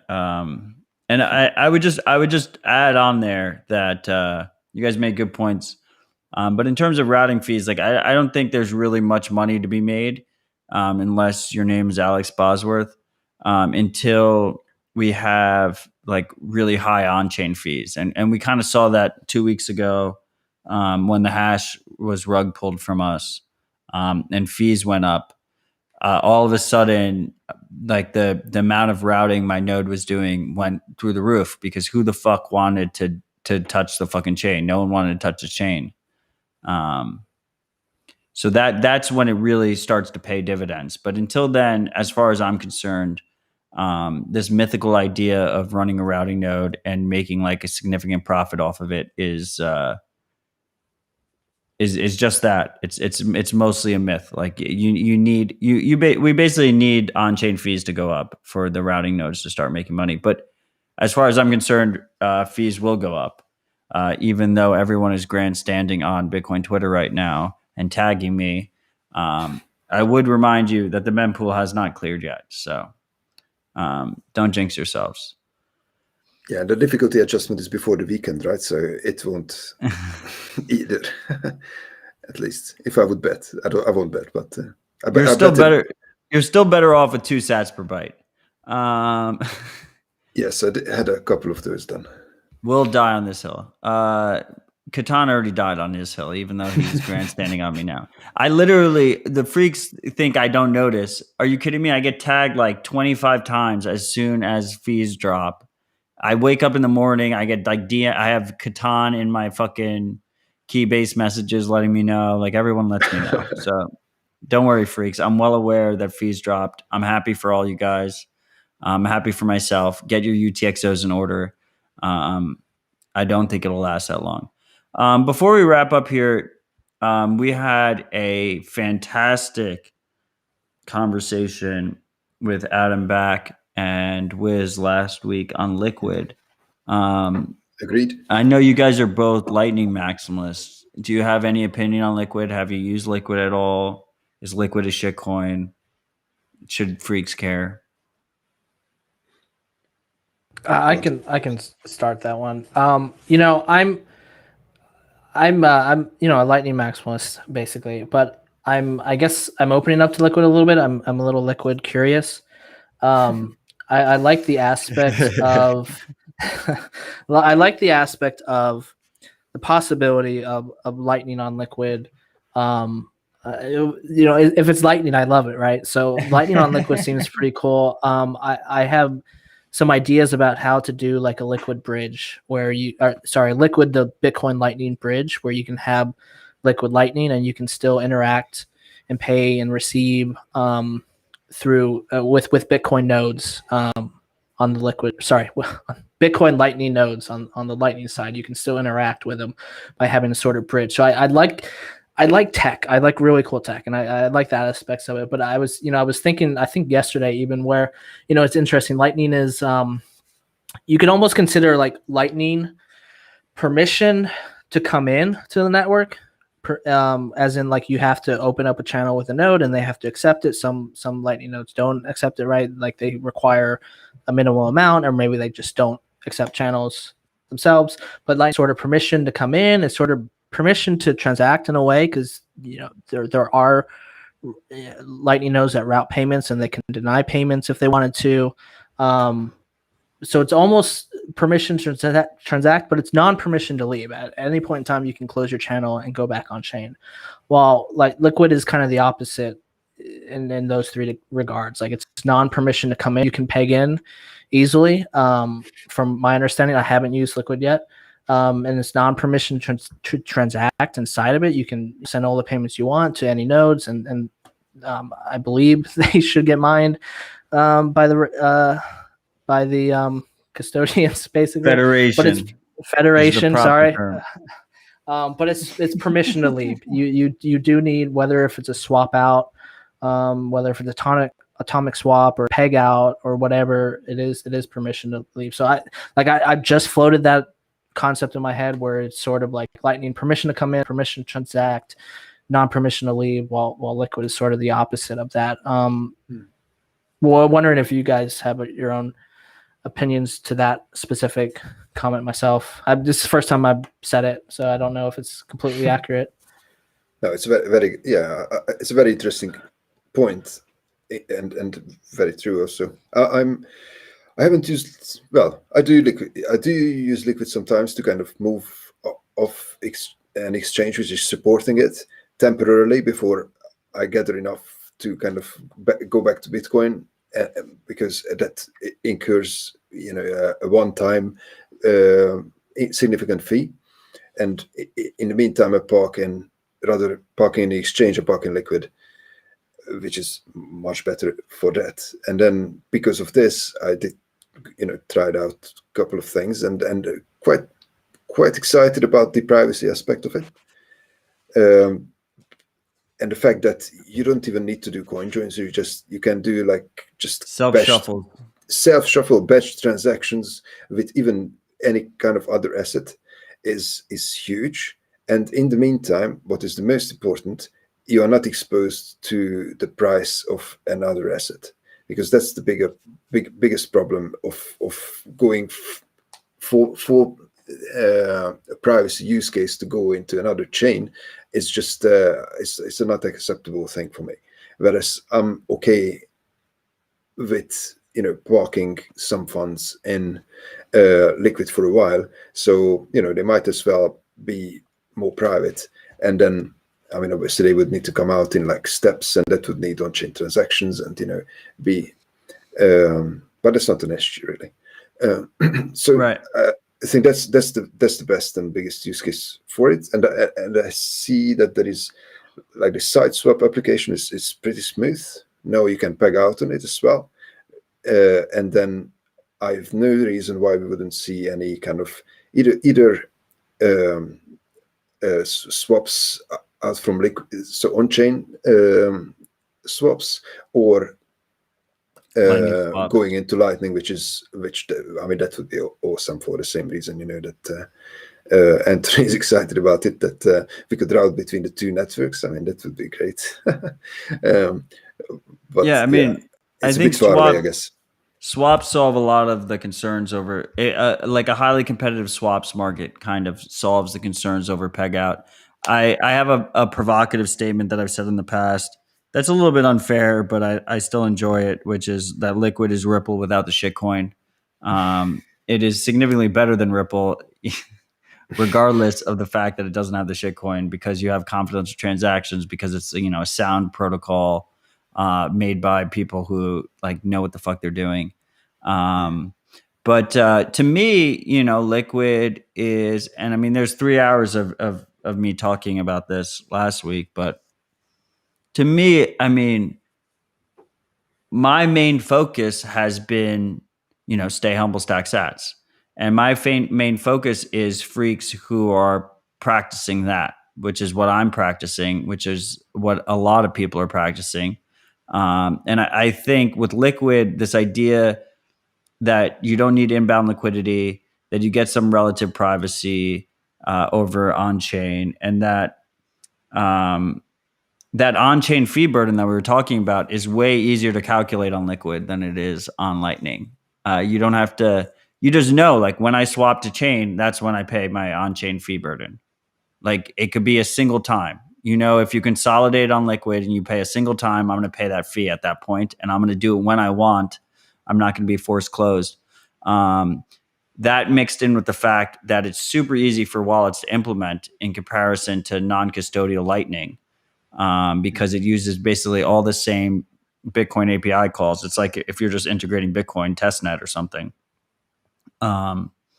Makes it so it could be a very, like they have the whole trader argument and it's whatever, like I'm cool with that. I still think that traders could use private Lightning channels between, like humongous Lightning private channels between exchanges. But to me, it's the stackers. It's the stackers that I care about. And I see a use case for stackers. You just keep stacking into a Liquid wallet, then you hit a certain threshold and you go to your on-chain savings. It kind of makes sense to me. It's like custodial Lightning wallets, like how we were talking about that previously. Yeah, but better to a degree. I think my main concern, and it's more of a concern for them than I guess anyone, but I just don't see why they're not more strictly regulated, like on the peg outs and stuff. They're essentially, Right. when they peg out, they're essentially a custodian for a point in time until they actually withdraw to. Sorry, they withdraw. They peg out to the custodian to Federation's Bitcoin address, right? And for a given moment of time, they own that Bitcoin and that Bitcoin address. And then they will actually send it to the correct location, right? So at a point in time, they are essentially a custodian of Bitcoin.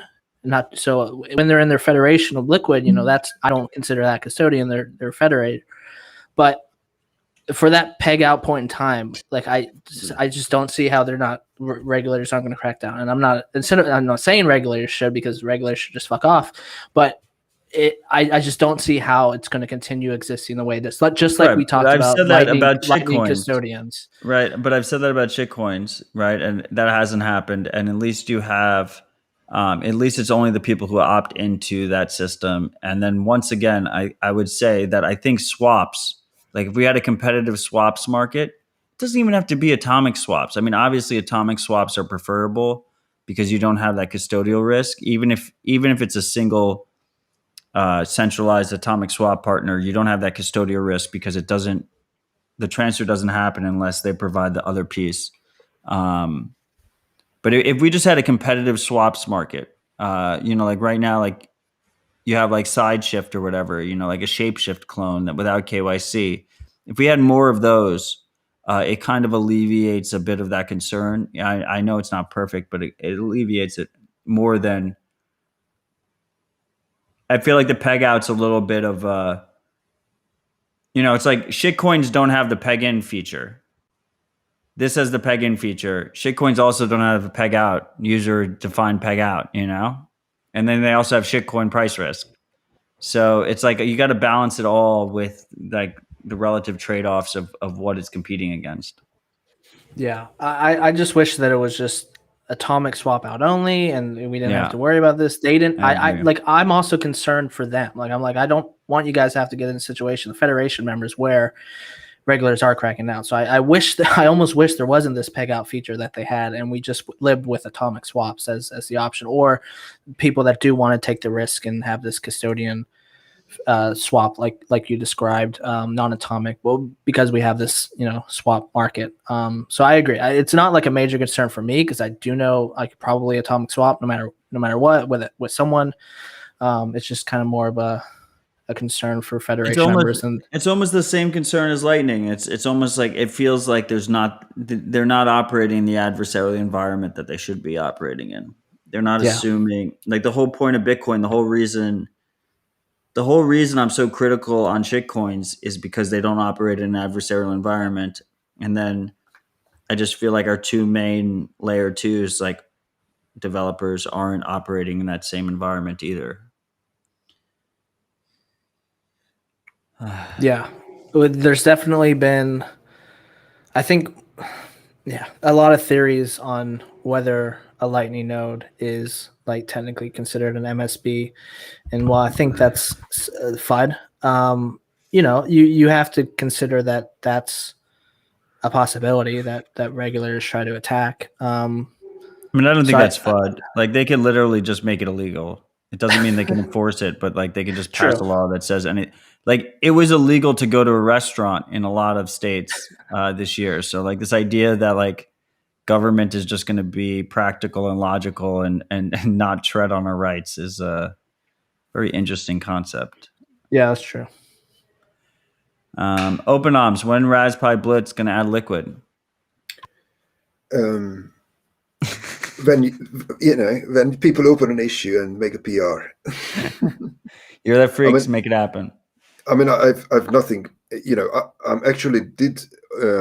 So yeah, just one thing I was thinking about. So there is, we mainly spoke about liquid BTC, right, LBTC, but there is actually, the main use case is like using it for Tether and stuff like that, which is much better to. I mean, I would be much happier to have, like, if I would happen to have, Tether, to have it on Liquid rather than like in Ethereum or EOS or something, and that use case has far more regulatory concerns than actually like swapping out of like liquid Bitcoin, I think, because it has obviously the fiat deposits and those kind of things which we have seen playing out so far as well. So I think the liquid BTC problem would be the last which would hit the Liquid Federation, I would think. Or is it? I mean, I'm not even sure that, for example, the tether, the liquid tether, that has nothing to do with the liquid federation. Yeah, it doesn't right? even fucking matter because they're holding the fucking USD, so they can move to whatever chain they want to move to. They don't have to deal with any kind of Liquid could get completely shut down, and they'll just take your balances and move it over to Tron if they want. Oh yeah, exactly. So okay. So it's not and this shouldn't be even connected to the federation because I can just download these elements node and can issue sets, at Right. will. So if I call it tether, then it will be that. Right, you can issue OpenOMS token or whatever, and the federation could go down, and you can just move it over to Tron if you wanted to. Yeah, like our friend Kendall, was handing out actual candles for in return to his tokens. He was airdropping to us in a what was it, like a Munich hack day or something, and there was only 10 or so. I have plenty of. Actually, I have a green wallet where is like a couple of shitcoins like this, who people just issued it for fun and sent it to me, and now they're there. Obviously, no value at all. Yeah. So you had a question before. Go on. Yeah, go on.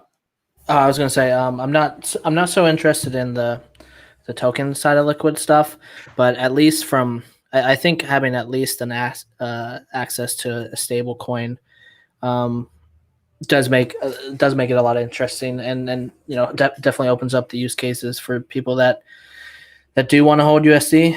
So the shitcoiners that do basically USD is just a shitcoin, right? But I do think having that access does bring a lot of pluses to it. I'm not so interested in the rest of the token possibilities, though. I completely understand the concept of black market US dollar. I would never trust it. Bitcoin's my stable coin. That's the whole point. But I get it. I definitely do get it. Yeah. So, I mean, this has been great. Hopefully they didn't completely censor our live chat. And when we pull this off after the fact, I will still have the live chat. In my archives, I will post the full video over to Telegram, Keybase, BitcoinTV.com. I'll probably leave up the broken one on YouTube just because the algorithm helps me in terms of having views already. But I'm going to play that one by ear. But just know that this is a restream bug is the reason that the chat isn't showing on the right if you're watching this live.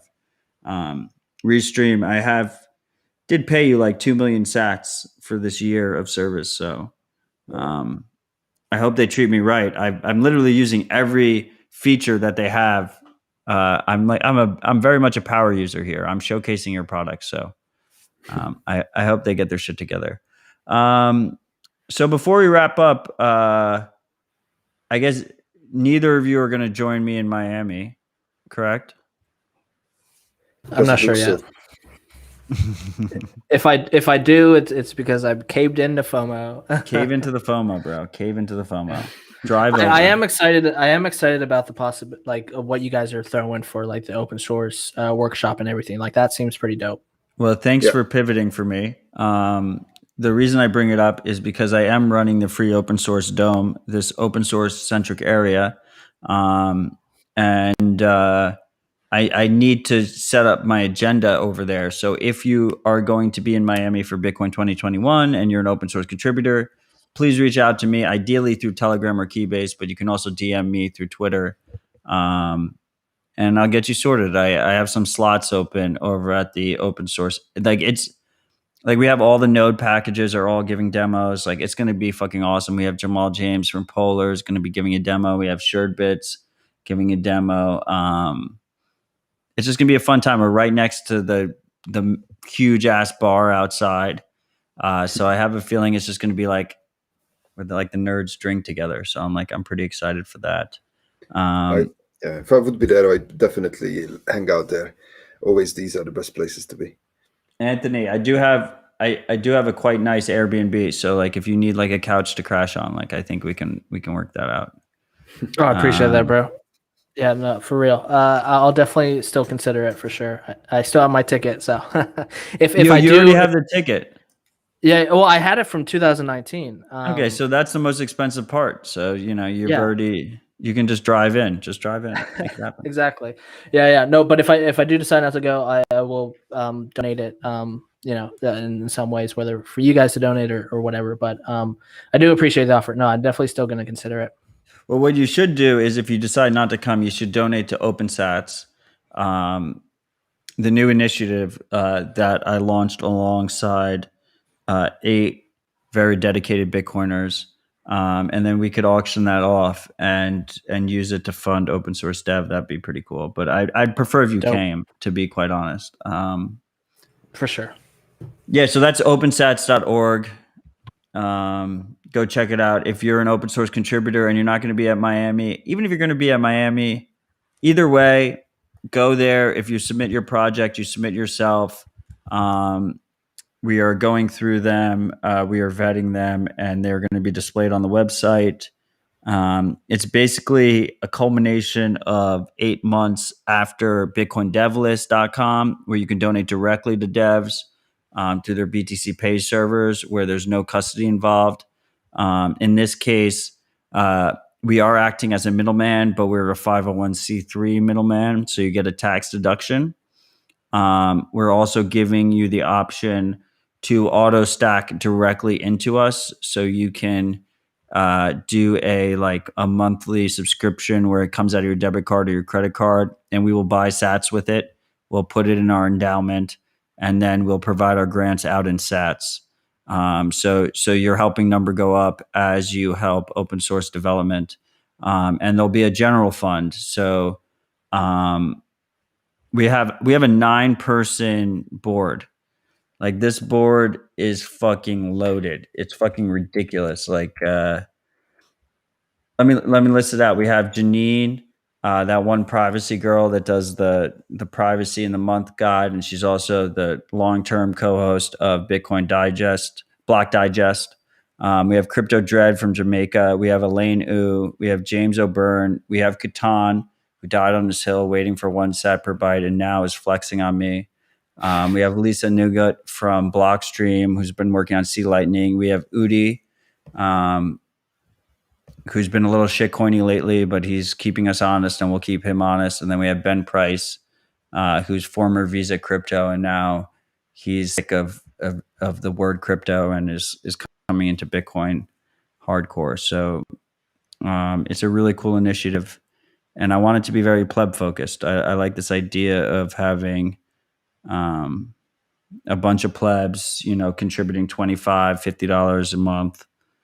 So we don't have to rely on these corporations, on these KYC exchanges to provide grants. And it won't just be Bitcoin. It'll be free open source software that's tangential to Bitcoin as well. But that doesn't mean shitcoins. It won't be shitcoins. It'll be like, if there's an alternative to Tor that comes out, or if there's like a secure messenger that's open source that comes out, like stuff like that, we will also be supporting, because I think it's important for us to take our sats that are increasing in purchasing power and use them towards projects that further our goals, right? And help make Bitcoiners more robust and more resilient against our enemies. So I'm pretty excited about that, and I'm very excited about the FOSS Dome. So if you are coming to Miami, once again, reminder, reach out to me. Let's get you in the FOSS Dome. Let's make that shit happen. I have to make those decisions within the next week or so. So if you're going to do that, let me know. What else do I have?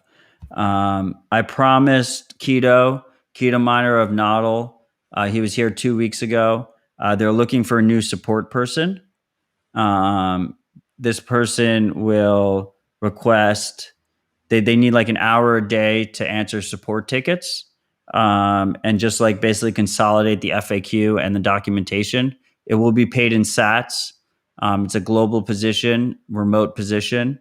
And you will receive a free Noddle One and a Noddle Cloud subscription so that you can get comfortable with the product. So if you're a Bitcoiner that is looking to stack some more sats, you like what Keto's doing, you like what Noddle's doing, consider reaching out to them. And they will be posting more on their Twitter, but you guys got to hear about it first here. with all that said, grateful to both of you guys for joining us. I think this was a really great conversation, even with the restream glitches on the right. I want to thank all the freaks, the Ride or Die freaks who are here with us live, week in and week out. You've been fucking amazing, guys.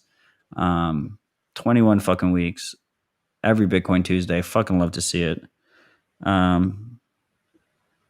Do you guys have any final comments before we wrap this up? Yes, you forgot to ask me if Bitcoin is designed to pump forever. That's very true. Is Bitcoin designed to pump forever, Anthony? Fuck yeah, it is. That's all I have to say about that. Wait 1 second. I gotta put this on the screen. It's like There we go.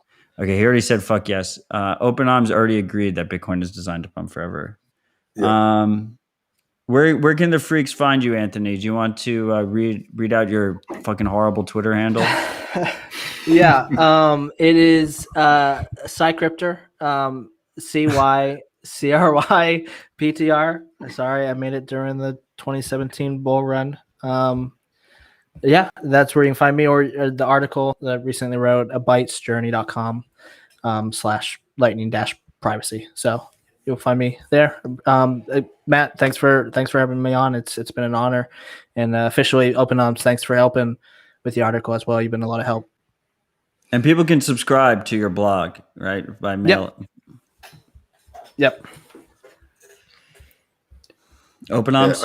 Yes, I just would like to say thanks for providing a platform, Matt. It's been great, and I really enjoyed having a discussion with you, Anthony. And thanks for writing this article. And I'm sure that we'll follow and see more of your thoughts, and we'll continue to discuss this thing called the Lightning Network. So, thank you all. Yes, thank you guys. And just to be clear, Anthony, like I expect you to come on multiple times in the future. This is just your first appearance of many. Open Arms already knows he's on the hook. He's just gonna have to ghost me if he's not gonna come on in the future. Awesome, perfect. No, I'd love to. Awesome. I appreciate you all, and just enjoy the rest of your Bitcoin Tuesday. I'll see you guys next week. Oh, see you guys. Bye-bye.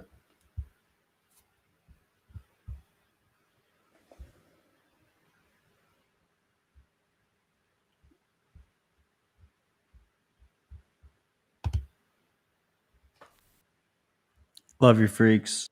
Not many of you lasted this long, so I'll just give you a giveaway. Free dispatch hat if you say lose yourself in the Sphinx tribe. Citadel Dispatch Sphinx tribe. Stay humble, stack sats. I'll see you on Thursday for RHR, and I'll see you next Tuesday for the next dispatch. Come to Miami. Check out opensats.org and reach out if you want to be a part of the FOSDome. Love you all. Peace.